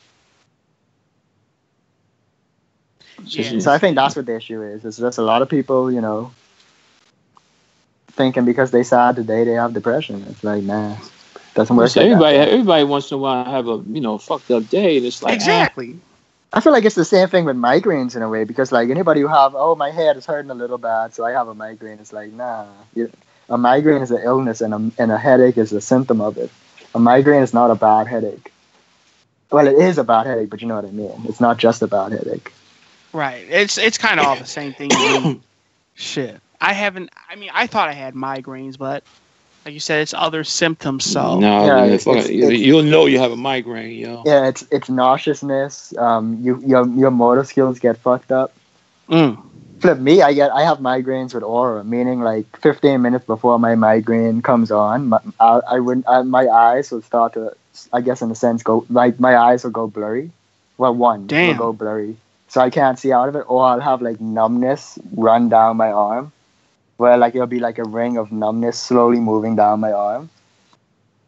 God damn. I hope you're not having a heart attack though. Nah. No, because it feels weird as fuck when that numbness goes in my face. Like one time my tongue was numb, and that is the weirdest fucking feeling you could ever have. Too much cock sucking. Oh. Only yours. Motherfucker working that tongue around them balls, boy. Motherfucker. Spin all that hair and shit. Like, that's why your tongue numb. That's why your tongue numb, boy. Shit. Yeah, I just couldn't stand having a freaking migraine though, because I had asked Ken had just had a toothache, and he was on Derail a couple weeks ago. I don't know if I asked him, but I know I asked one of you guys. I'm like, man, which one do you think is worse, tooth pain or back pain? Tooth pain. Yeah, and you said it's because it's in once your head starts hurting, or once your tooth starts hurting, it goes to your head and shit. Hell yes, god damn. Something like a boom, boom, boom, boom. Oh my God, Lord have mercy, Lord. I'm going to kill myself. It's like you playing Mortal Kombat, getting hit in the head with motherfucking that big ass hammer. You see all kinds of boop, boop. Bust your ass upside your back head. Pain. You get things to relieve your back pain. With a toothache, you get some oral gel, some Ambisol, but even then, it's like that shit hoit. I would think back pain would be worse because that's freaking enabling your ability to move. Yeah, but I mean, your ability to move doesn't have an amount on the pain.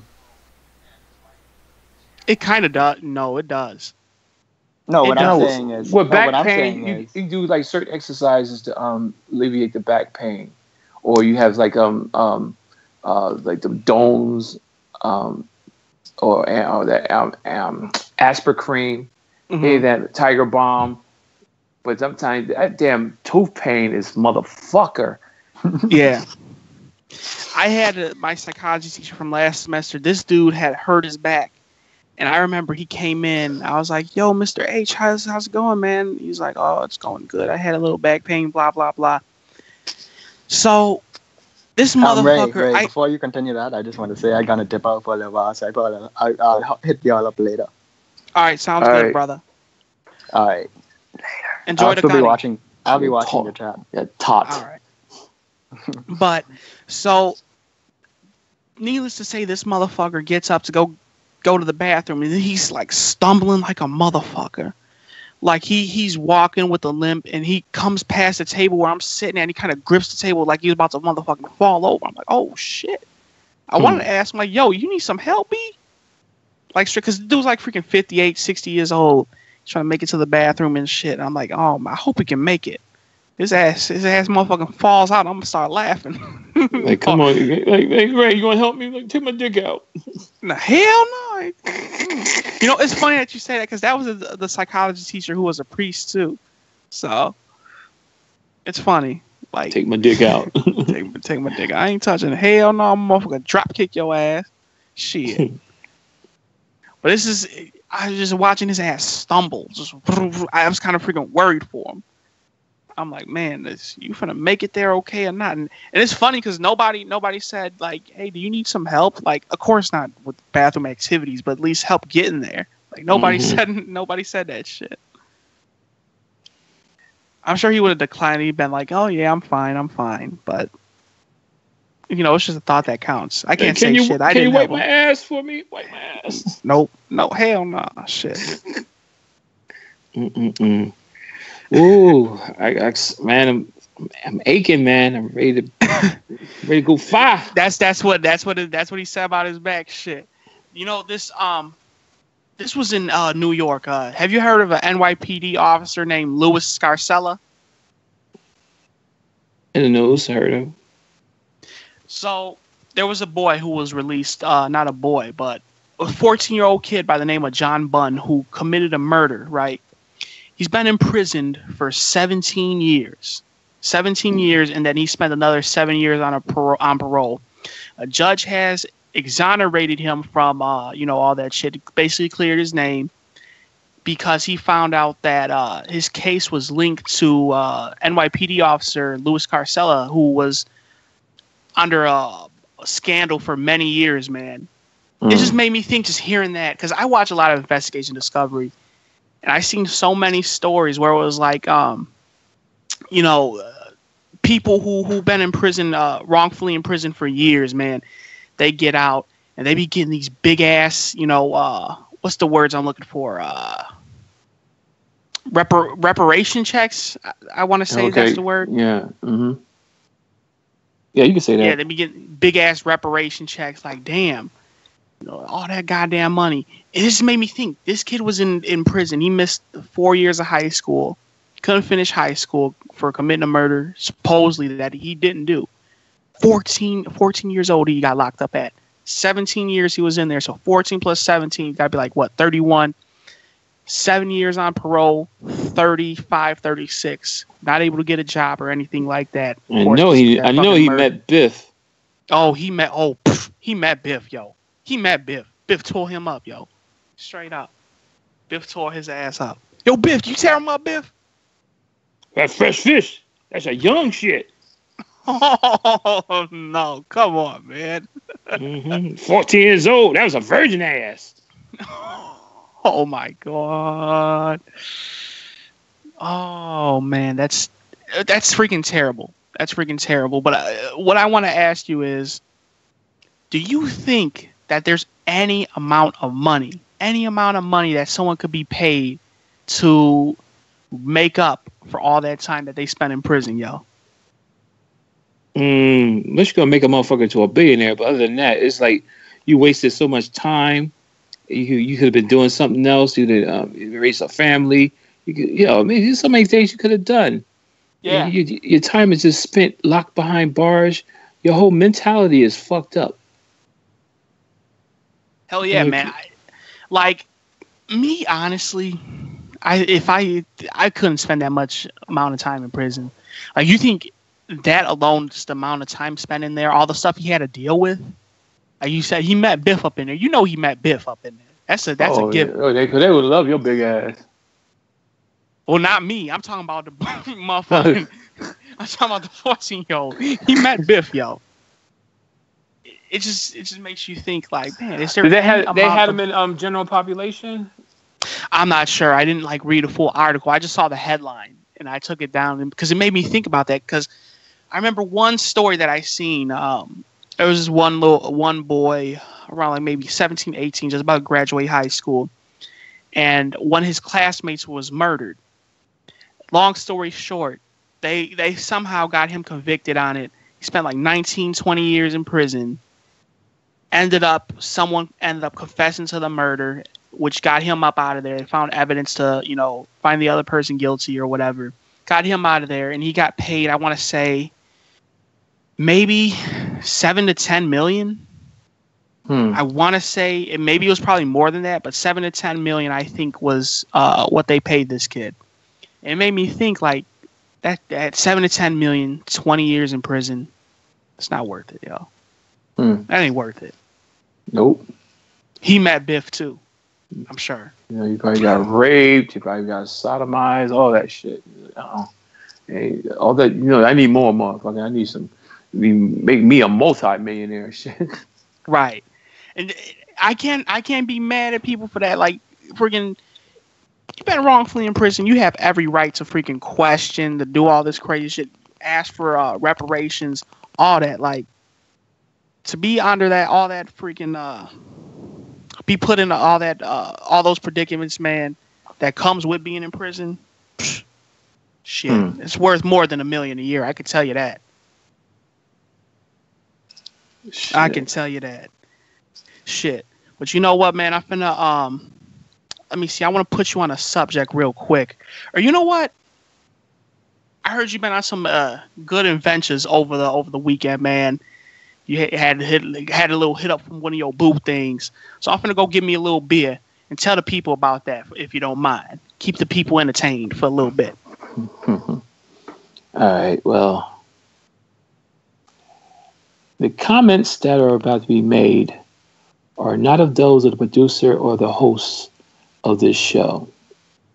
I had a brief encounter with a certain YouTuber, popular YouTuber, not as popular as he think he is, but yeah, Mr. Joe Cronin. And on one of his shows, he did a Q&A, and somebody asked, what's going on with me? And he said, to answer the question, I don't know what's up with him. I think he's probably on some other show swinging on somebody's nuts, scamming somebody. So I'm thinking he's kidding, right? And he didn't say I'm joking and all that stuff like that. He just went about his business doing the rest of his show. I don't know what the fuck he means by scamming. When I do this for fun, I'm not on here e-begging. And he says I'm not e-begging. No. He's slick with it. He'll just say all his problems. Oh, I owe this much in taxes. I owe that much in taxes. Oh, I got this to pay for. I got that to pay for. You tell people your problems, you're e-begging. And as a grown man in his 30s, pay your motherfucking taxes. And don't be fucking chastising somebody because I'm on people's shows. Talking about I was trying to scam. I never used him. I mean, back in 2016, he helped me get to maybe 100 subscribers, and I thanked him. But that was my old channel, and his new channel, I don't need his motherfucking help. His help is unwanted anyhow. I mean, you better help yourself and fucking save some money up and buy a motherfucking house for your wife and kids. Stop fucking around. Because I remember when this motherfucker, when he first lost his job, He said on the air to all the people who donate, I thank you because for now I'm your employee because you're my employer because you helped me support my kids and my wife. Then time warp a few months later, he's making all this money. Now it's all like, I don't give a fuck how much money you donate. This is my goddamn channel. Where'd that come from? Where the humble went to? Where the hell that went to? You talk about somebody swinging on nuts. How about that motherfucking Indiana? That motherfucking toilet plant, Starbucks sushi eating motherfucker. Cross burning, white robe wearing motherfucker. And we all know who we're talking about. So I'm like, no. I'm not swinging on nobody's nuts. You're the one swinging on people's nuts because you want to get all that money from people.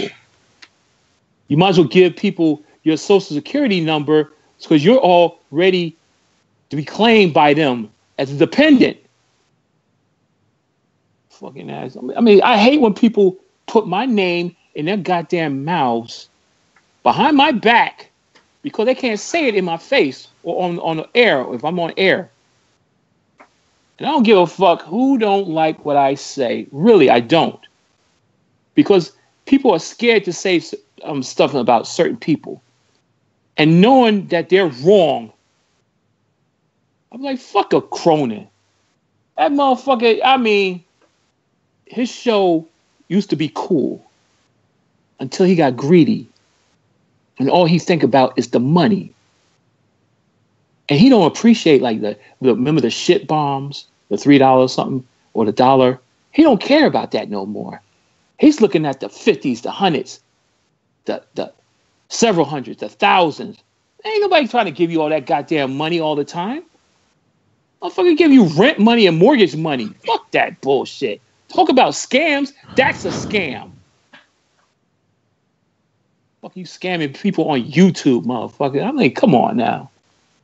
I mean, that just pissed me off, y'all. I mean, we used to be cool, but I mean, like, fuck that motherfucker. Fuck him in the ear so you hear where I'm coming from. What the fuck? I mean, it's just bullshit, man. It's just bullshit, yo. It made me mad because I'm like, why everybody always want to talk behind my back? And you can't say that shit in my face or on the fucking air if I'm on the show or something like that. Fuck a motherfucker. Man, I gave you open floor to talk about your motherfucking booty adventures. You fucking talking about. No, I was just burning with this, man. I had to get this off my chest, man, because I was mad all day when I first heard that last night. Shit. I was mad all day, man. So I'm like, fucking. I heard what you were saying. You're talking about. He said you're scamming people. I don't know. I didn't hear anything like that. I mean, swinging on somebody's nuts. Whose nuts I'm swinging on? I'm saying I ain't doing this for no money. I ain't never asked nobody for no money. I mean, even back in the day when his drunk ass was talking about, oh, Stace, you need some money? I said, no, I don't need no money. Twiggered! Oh, sorry. I was like, you need the money. I don't need no goddamn money. Dolphin on high. What's poppin'? Shout out to you, my brother. What's up, Dolphin? Somebody, Bailey, you said triggered. You got something to say? Everybody's motherfucking releasing. All I gotta say tonight, Stacy, I guess. You know what? Basically, what Joe did was pretty fucked up, man. Stacy's always been cool with you. That's how he feels, man. You know, I'm pretty sure a lot of other people feel that way, but they're too scared to say anything. I can't say shit. I don't know. As far as scamming, I don't know what the fuck happened. You know, Stacy's always been cool with you, man. You know, he's never said anything bad about you. He helped your show out a lot, man, when all that shit happened with Dave Rose, you know. So I can't blame Stacy for saying how he feels, you know. Hey, like one thing about Ray's show, basically everything on my channel, open mic, say whatever you want, don't hold back, no PC. No filter, no rules. So Stacy said how he feels, and if some people in the community, sorry Joe, don't like it, hey, tough shit. Yeah, they can be butthurt. I don't care. You don't? I really don't care. I'm not trying to live my life with motherfuckers right there. I'm just trying to have fun on YouTube, entertain people, and that's it. Stacey's I ain't never doing it hurt for no anybody. money, Stacey's no donations, no Patreon, none of that. And Stacy, I mean, Ray, I was listening earlier, you bitch, when you were saying all those things. I had my finger on the trigger. I was so close to saying goodbye, but no, I wouldn't do that. You know me. You had your finger on the trigger? I thought you were having around them freaking 19 sandwiches you're stuffing down one the thing about fat fuck. One thing about me, though, you can talk shit about me, joke around. I don't get butthurt like a lot of people. I joke around, too, you know. People have their ass and their face up their ass too much to joke around and have fun. They take it too fucking serious. They get all butthurt. You know, we, all three, Alex too, we joke around with each other. We talk smack. But we do it in a friendly way. We don't get butthurt. We don't take it serious. We don't cry. Woo, woo, woo, woo. So, you know.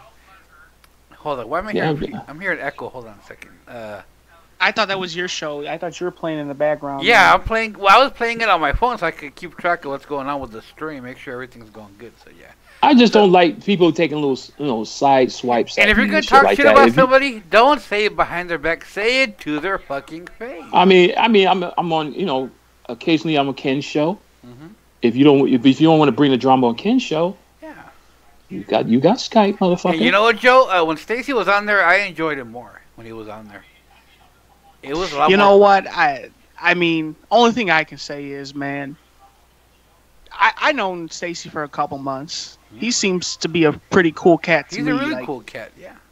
If anything, we're freaking sucking subs out of him with his freaking. That's why Lilith's here, you freaking crazy little girl. We all use each other like a fucking whore, you know. No, but the thing is with me, I come on here to have fun, man. Yeah, I come on to have fun. When we came up with the whole idea with Highway to Friday, and I was like, man, I'm freaking psyched to do this with my man Stace, because at the time we've been talking for about 2 months. Like, this dude's like a freaking brother to me, man. Yeah. Like, this dude's a cool cat. That's my soul food eating brother from New Jersey. I've known Stacy for what, it's been over a year, right, Stacy? No. More than over a year. More than over a year, you know. And I was listening to Stacy like years ago when he was on Joe and everything, man. He always made the show more fun, and then when he left, you know. It stuck. What happened? Why he left?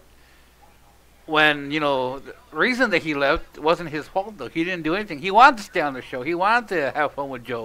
But the thing is, I don't mean to cut you off, babe. But I'm gonna do it anyway.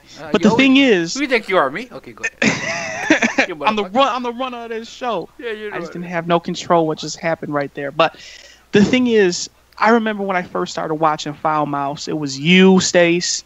It was Ken, Filthy, Lucky, Producer G. Yeah. Hold on a second. I'm going to go turn off my phone so I won't get that echo. I'll be right back. Okay. Yeah. Alex.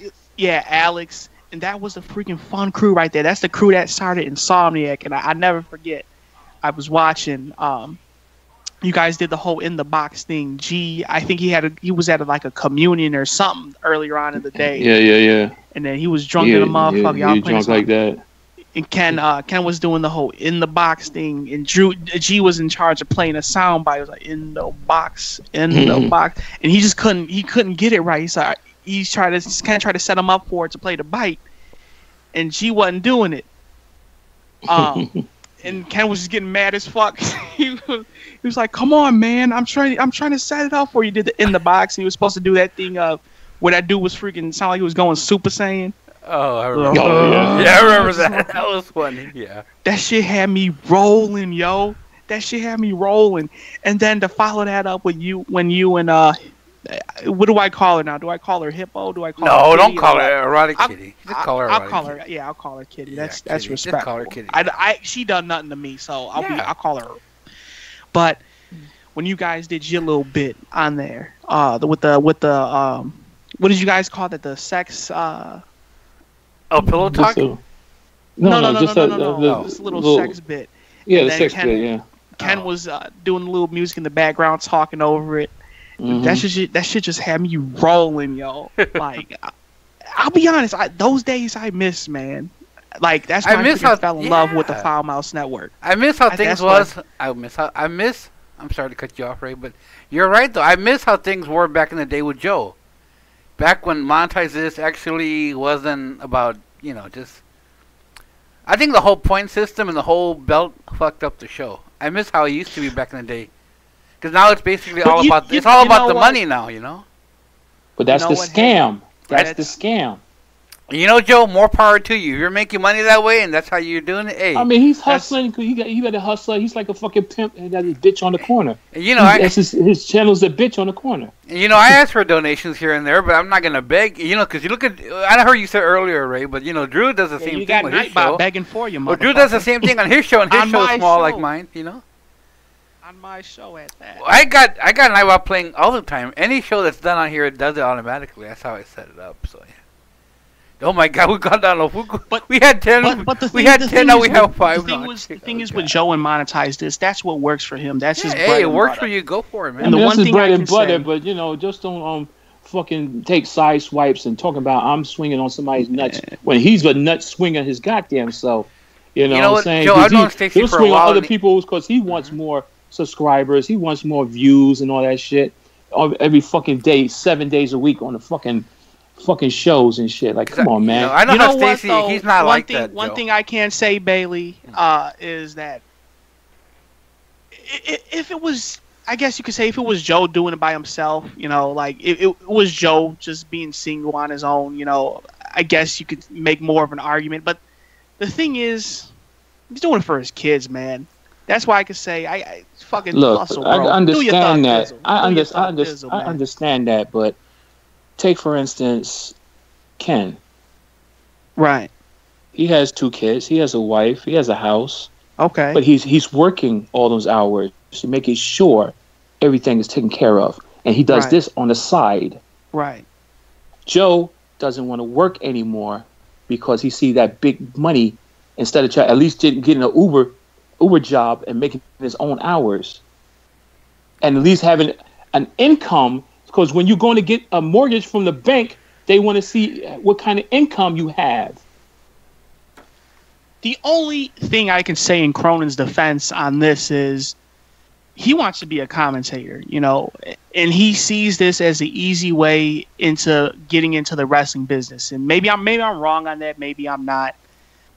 But I honestly think he really wants to focus in on this because he sees this as a way of accomplishing his dream. Like he wants to be like a commentator. Yeah. I think he wants to do. He wants to be a commentator, and like you said, this is the #1 way of getting into the business. He believes so.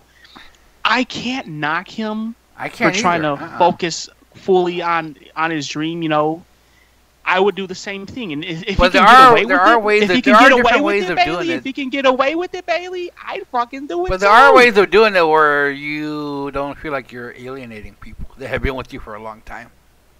That have been with you since the beginning, basically. And one other thing is, okay, if you want to try to be a commentator or whatever, a sports announcer or whatever, all right, fine. But you look at certain situations with the thing that happened with JD.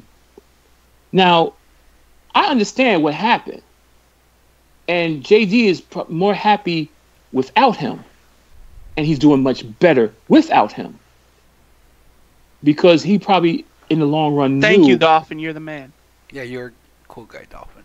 Yeah, you know, JD knew how Joe was, you know, and that's why he is much better without him. Mm-hmm. He's concentrating on his brand. Yeah. He's not, you know, he does his, you know, his Patreon or whatever, his, you know, sponsors and all that, but he don't e-bag. He do his commercials and whatever, blah, blah, blah. He does his reviews. Boom, entertaining. This motherfucker, oh, well, you know, you hit the donation, blah blah blah, or oh, we got the belt up for grabs right now, so everybody want to donate. It's a point value.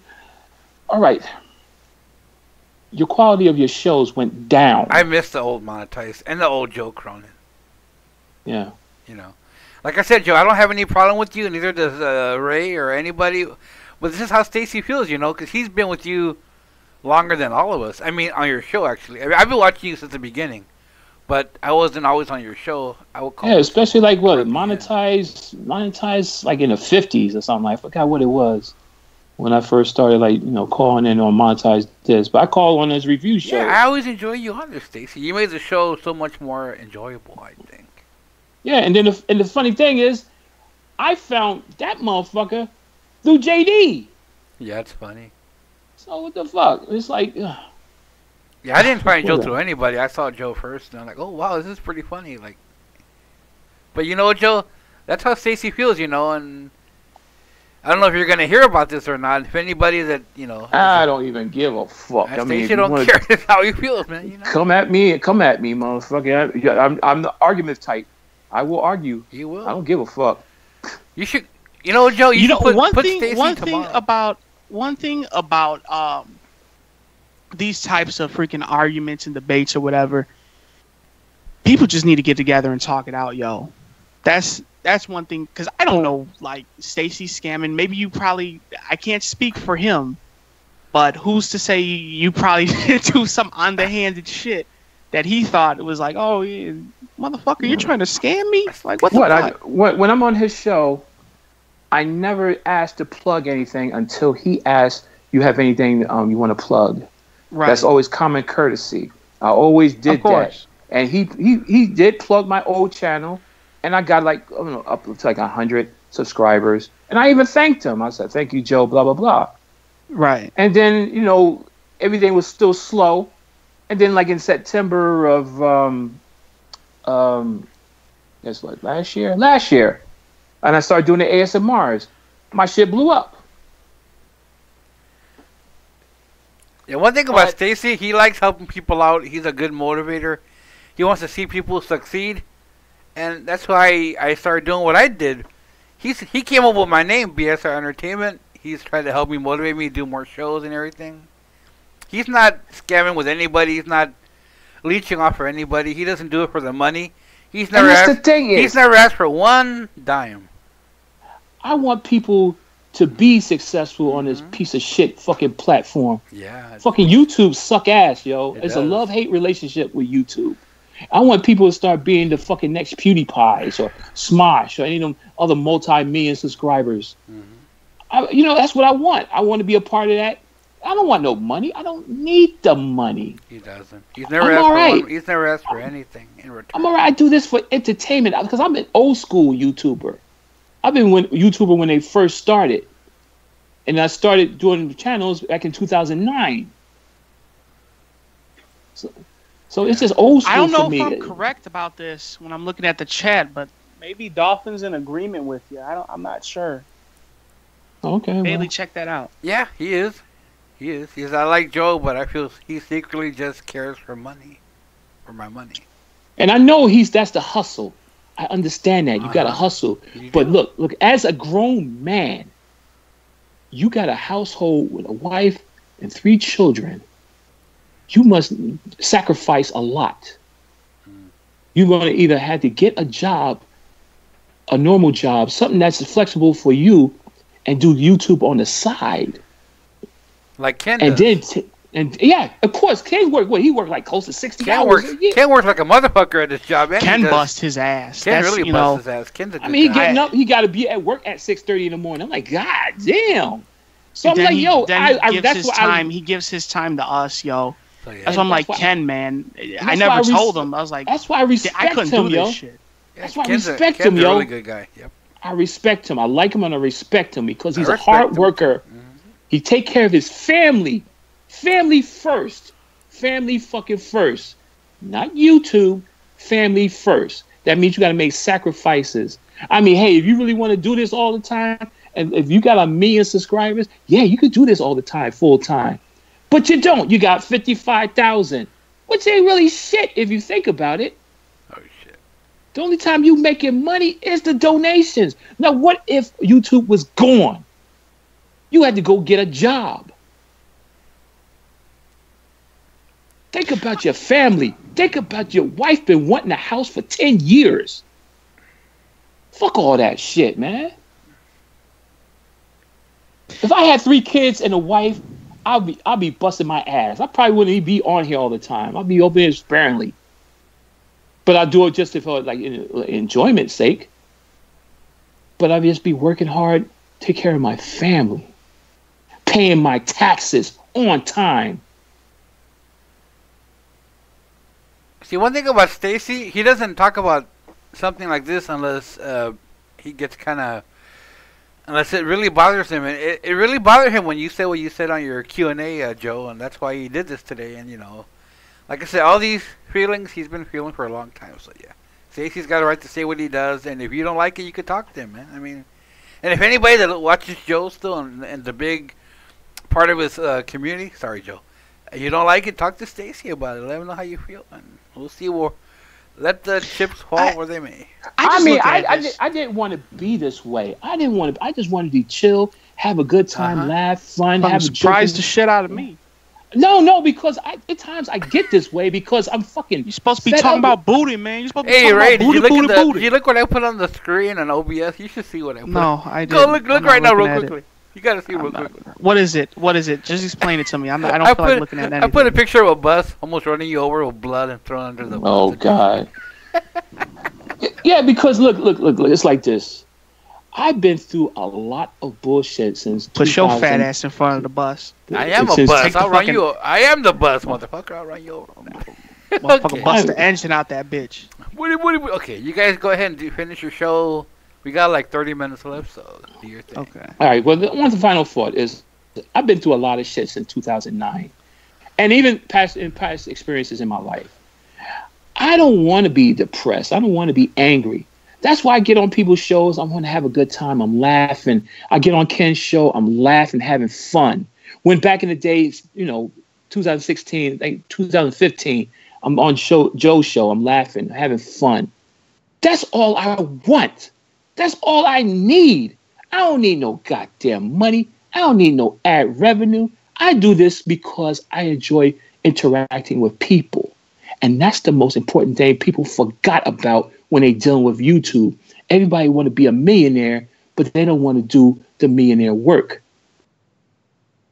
I mean, like I said, the way I look at it is with the whole job situation for Cronin is, I think he mainly does it because that's his dream. Commentating is his dream, and he sees that as the one way of getting into the business, which he wants to focus all his time on it, which is understandable because you want to accomplish your dream, man. You want to do what you want to do. And I can't fucking knock him for that, though. That's what I'm saying. Can't knock him for that. No, I'm not knocking hustle. But to see what you're saying, though, with the whole scamming thing, like, just because I'm trying to hustle. Just because I'm on people's shows don't mean I'm trying to scam. I just want to have fun with you. I want to have fun with Ken. Or I ain't been on Super Ugly in a while, but yeah, I used to have fun with Super Ugly. And, I just want to have fun. This is supposed to be fun, man. I mean, if you can make a career out of it, more power to you. But don't sideswipe me in comments and bullshit, because I can come back at you. Because I sometimes I like to know more about people than they know about me. And I'm laughing and joking with you, but you come cross at me, it's like, oh hell no, the fuck you. I ain't swinging nobody's goddamn nuts. I'm swinging on some pussy lips. Swinging on some pussy lips. That's what he's swinging on. I'm saying. Now man. You want to talk about pussy lips. You want to bring this shit up when I'm gone, boy. I already just got this off my chest, so I had to get that off my chest. Really. You happy now? Yeah, I'm better now. Because, I was mad all day, yo. I was like, motherfuckers, I'm just, I've been with motherfuckers for a while, and they just treat you like shit. I'm like, all right, motherfucker.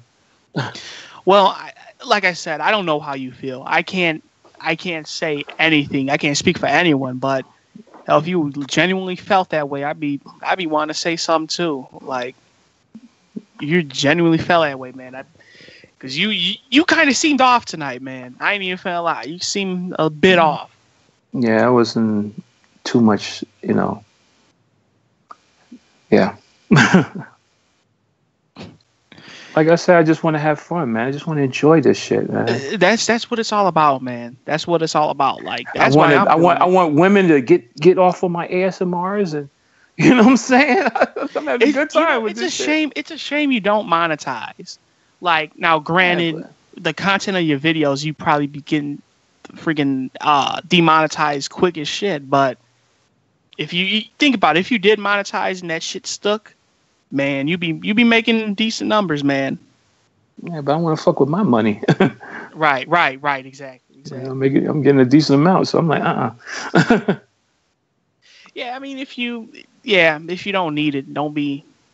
Yeah. But the one thing, like I said, he just tries to fucking hustle. Which, like I said, he's got kids. You can't fucking get mad at him. He wants a house. I don't knock the hustle. That's the thing. I don't knock the hustle. It was just certain things that I had to bring up because it's like, you're kind of looking like as a hypocrite. You judging me because I want to be on people's shows and everything like that, trying to get my channel up, but I'm not doing it for the money. I'm just wanting subscribers. I just want to worldwide people. I'm over the whole fucking world now. I got people in Malaysia and Indonesia and fucking Europe, Australia, Scotland. I'm like, shit, I would just meet people worldwide. And since I can't travel, this is the best way to meet people, right? Right. Yeah. Hey, that's how you met me. Yeah. That's how I met Alex. And the thing is, motherfucker, Alex was throwing jabs earlier tonight, but I love that man. Like, straight up. Like this motherfucker was throwing jabs. I was nowhere prepared for that, yo. I was nowhere prepared. He said, what did he say? Something about he made a bet about how ugly I was. Your mother's pussy. I'm like, whoa, what? Yeah, man. I mean, we jabbed. Lucky I don't go Bahamas. I'll bust his fucking head open. Alex, though. That's my boy. We was talking the other day, man, and that's my boy, yo. Like when you were off hitting your little boo thing up. That's my boy. Like, we was motherfucking talking. It's like, man, Ray. I'll be honest. When we first started talking, I was like, I didn't want to. I'm not really in this to like make male friends or whatever the fuck. But he was like, I kind of didn't like you at first. I was like, yeah, I didn't like you at first either, motherfucker. You seem like a motherfucking dickhead, nigga. Shit. But, me, you, and him, we just be fucking kicking it almost every other night, man. Just on Skype, some motherfucking bullshit. I'm like, yeah, y'all my boys, yo. That's what I don't get. Like, if you scam somebody, because I heard it a little bit. I had it. I sent it to me. I listened to it. Talking about. He said something along the lines of, "Yeah, he's probably on someone else's channel, swinging from their balls, and then trying to scam somebody or something like that." I heard that. Mm-hmm. I was just thinking, like, who are you trying to scam though, or how are you scamming somebody? I don't know. I can't speak for him, and I definitely can't speak from you. So that's. Yeah, I can see if I was on a person's show and all of a sudden I just gained like 1,000 or so views and subscribers and shit, and because I'm using them, but I'm not using them for that. I'm just like, yo, if you want to promote me. I don't even like if Ken doesn't say if you want to pop something off, I'm like, okay, you can just follow me at DJ Forever Way, whatever. But if you don't bring it up, I don't bring it up. Right. I don't bring it up. Lilith got a message deleted in the chat. I wonder what she said. Mm-hmm.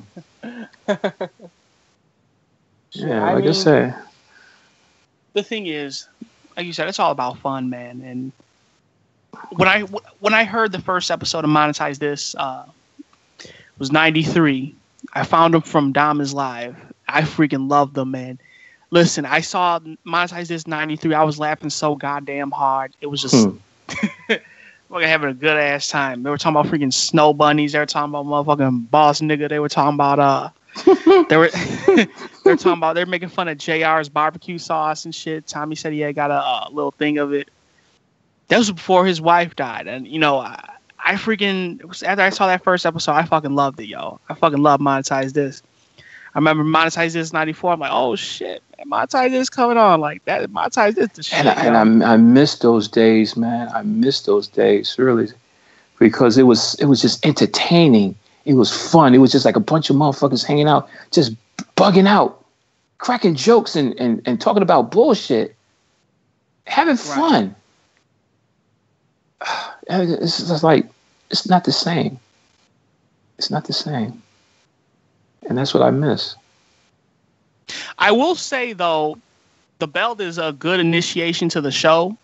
I mean, yeah, it's the way he hustles. Yeah, like I said, you don't knock him for that, but it is should be a little bit more topic oriented. That's the only thing. Because I remember when I first started watching, they were talking about one of the episodes that I really remember. They were talking about Beauty and the Beast and shit. They had the I guess one of the characters were gay or whatever. Yeah, I don't watch any of that Disney shit. But they were talking about that the whole night.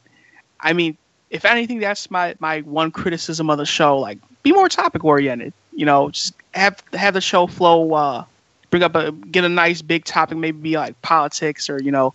And he's always done that, but it's just always been more centered around the belt. So, I mean, do that, man. It's more topic oriented. Yeah. Have it like an actual talk show. Belt just be a little side piece. That's my only thing. But I never monetize this used to be the crazy show. It still is, though. When you really think about it. I listen to it. No. It's like I said. It's the hustle. You know, it's the hustle. But the thing is, he doesn't appreciate. Remember the shit bombs or the $5 donations? He don't appreciate that as much. He's looking at the big bombs, the $100, the $300, $400, $500, $1,000, and you know, and on and on and on. It's like, you know, he's looking at the big pictures, not the little pictures that used to get him someplace. Well, I mean, it's hard to say, man. You don't know what's going on through that man's mind. Like, deep down, I'm a Patreon to him. I'm a Patreon on his thing, and I heard a bunch of audio vlogs. I remember one in particular. He was like, "Man, you know, thank you everybody who's a Patreon of mine. I don't care if you're $1, $100, or whatever the fuck. You know, I appreciate every bit of it. Like, to expect a reaction for like a $5 donation, or where you would get like for $1,000, freaking $2,000, whatever the hell. I think that's asking for a bit much. But like I'm saying, you don't know what that man's thinking. You have no idea. Like, to say he doesn't appreciate it, I think that's a bit going too high. Because like when Ken gets donations, he does name with his little robot mixer and shit. Or, you know, if he didn't do that, would you say he's not interested in, or he's not appreciative of the donation? Or he's appreciative of everything. No, he's appreciative of everything that comes to him, from either the Patreon or the donations, anything like that. You know, because he's really not in it for the money, because this is his stress release. You know, working them fucking hours, 60 hours, and this is his stress release. But getting some extra cash on the side, not a problem. But he appreciates everything that is given to him. And that's what I like and respect about him. That he's not just in it just for the cash grab, but also he want to entertain and make you laugh, give you some news, joke and have fun with you. And basically, if you got problems, kind of wash away your problems a little bit. Right. And that is what's important, that people got to realize, that people on the internet all the time, sometimes they have problems that they need to get rid of, and that you're supposed to be entertaining someone. That's how you get the views on your channels. That's how people escape reality for a little bit. Mm-hmm. That's why when I do my ASMRs and women are telling me, "Oh, I'm this, I'm that," I'm like, "Oh, I'm so glad you like it. I'm so glad you appreciate it. I'm glad you loved it." Or you know, if they get real sexual with it, it's like, I guess I did my job. As long as they got a smile on their face, because there's people who say, "Oh, I was depressed and I really needed this video." Like sometimes, and I was like, I feel good. I feel good. Hell yeah, I feel good. But even then, Cronin still gets those people. You know he does. Oh yeah. Still. Like to someone, he's entertaining. He may not be entertaining you, but to someone else, he's entertaining. He's entertaining somebody, man. Yeah, I understand that. Like I was mad because I got slighted. Right. Yeah, that's all that is. Because that's going back to that old Indiana motherfucker. You know, don't talk shit behind my back. You know, because I'm ready to fucking fight. I don't give a shit. Well, I don't know. I guess talking behind people's back is a good way to make yourself feel strong. I guess that's why people do it. Yeah. You know what though? This just came into my mind. Now I think about it, because you guys were on Ken's show together, right? A couple weeks ago, Insomniac. And matter of fact, he was on Derail too. Yeah, I think about it. He was on Derail. Yeah. Yeah, you was there. Y'all just need to fucking talk it out. That's I don't know. Y'all on some other shit. I'll tell you that much. Y'all on some other shit. Yeah, well, I got it off my chest. I'm all right. I can sleep better tonight. Because I was just it's angry, just building up today, and I need to just get this off my chest. Because I'm talking more softer, and I'm all right now. My blood pressure went down. Like now I'm talking about some pussy. Boy, y'all motherfuckers something else. That's all I can say. Like,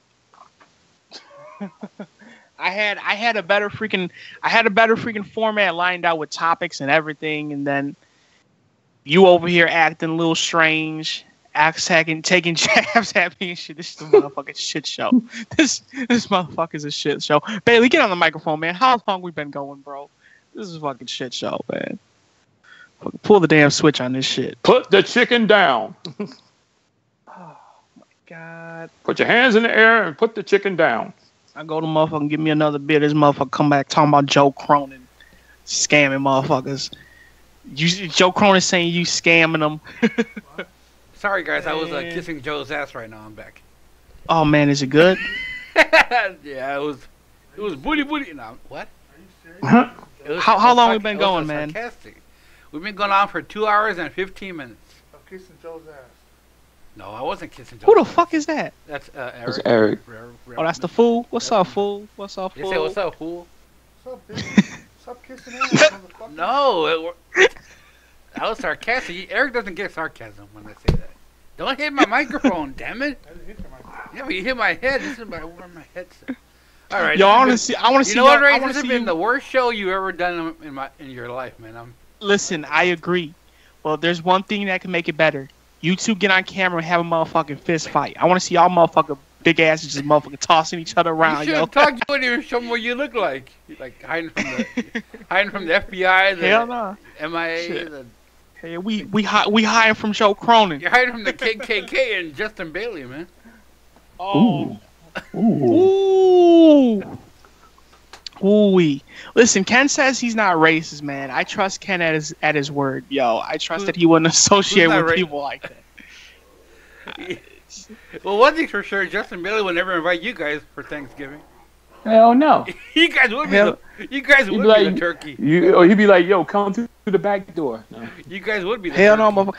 I wouldn't even go get that motherfucker. Don't got no pinto beans and cornbread, yo. God, shit. So okay, any hateful email it can be sent to DJ Forever Play at horny black guy at twitter.com. Suckadick.com. Suckadick.com. Good God. You know what? Hopefully everybody's going heel tonight. I guess. You know, I don't want to monetize this anymore, but maybe he'll bring it up tomorrow and invite you on there, Stacy. Oh, he ain't finna hear this. He ain't finna hear this.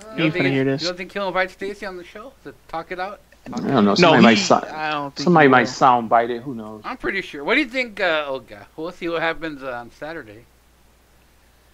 Yeah. Ain't shit gonna happen. Ain't shit. Anyway, so you wanna hold on? I gotta find your music first before I can cue the music. We're gonna end this. God, this show's pull the switch on this shit, yo. Well, Stacy said how he feels, man. You know. That's... I didn't hear anything. Well, you missed it. Hold on. God, All right, so you want to thank? Hold on, let me cue the music. Fuck, I can't even cue the fucking music. It's been a shitty night. Okay, here we go. All you motherfuckers are fired. Ready? Here we go. Yeah, I'm fired. I quit. Here we go. Music's on. Oh, shit. So, how was your night tonight, Ray, on the show? Well, I don't fucking know. I honestly don't listen. Everyone in the chat, thank you for being here. Yeah, thank you. Stacy, thanks for pouring your heart out. And Bailey, I don't know what to thank you for. Ray, I thank you for contributing nothing tonight. Love, peace, and chicken grease. I haven't eaten KFC in a long time. It's been a while. Well, and we gotta thank Alex for doing nothing on the show and making the show work. this is a beautiful night. This, you know what? Stacy, end us out, man. End us out, bro.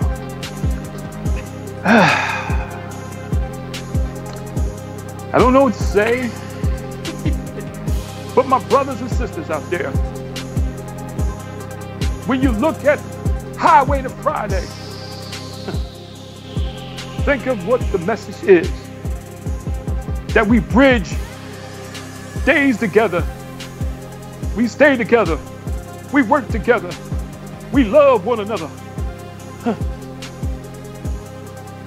My brother Rawlins, I say peace to you, brother. BSR, Yes, my keep brother. keep your hands off the chicken. I will. I will keep my hands off the chicken. And keep your mouth on Joe's asshole. Okay. You fucker. You know what, Joe? I don't hate you, man. None of us hate you. We just wish you would go back to how you used to be. There we go. I don't wish shit. And that's fucked up what you said about Stacy. He's a good guy, man. He may be a whore and a slut when it comes to women, but with everything else, he's a good guy, you know? A whore and a slut. Wow. Yeah. I ain't been a whore and a slut in a while. Well, you make it look good, Stacy, with all the young women out there. I mean, older women out there. All right. Oh, yeah, folks, wait. good Wait. night. I gotta do a cheap plug. Maybe I'll bring back BS1 and BSR this Sunday, because the last one wasn't too good because we would have had Chris. Skype was fucking up. We would have had Chris Hansen come over to Ray's house and arrest him, and put him in jail. Yeah, well, you the one trying to break world records and whatnot. Trying to get. And eventually, Unfuck the World will come back with me and my Call girl. that shit the motherfucking Dada Hour. Yeah, so thank you everybody in the chat tonight, and fuck the royal wedding. I don't give a shit about that. I hope you guys get a divorce the day after the wedding. No, I hope you pop some babies in her. Yeah, they're popping a lot of Pop things. that pussy. Because that brother's working on number 4. Number 4 already. Yeah, Anyway, that's 3, now Ray, he's working this on was 4. a pretty shitty show tonight, but I'm glad Yes, I it was here was. for it. It was, man. So, God. Listen, honestly, this is the only show that I was really disappointed out of. Like, 1 out of 9 ain't bad. 1 out of 9, I know. 1 out of 9 ain't bad. It's really not. All the I other want to shows say think I love are you, okay. Samantha. I'll be talking to you soon. I Of missed course you will. And today's our Fucking whip like goddamn. 7-month anniversary. Good. And a Roddy Kitty said it wouldn't last. Fuck I'll leave it. everyone. Anyway, And good the- night, everybody. hit the Stacy, button. come You on, have to be Stacy. playing Want me to for hit the 20 button? minutes. Hit the button. Hit the button? Okay, before we get twiggered, good night, everybody. See you next week. Fuck you, Alex.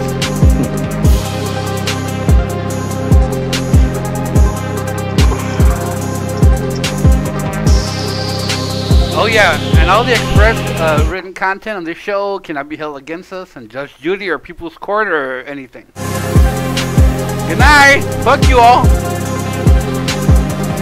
Bye-bye. Okay, I can't stop the show. Hold on. Okay, here it is. Goodbye. Bye-bye.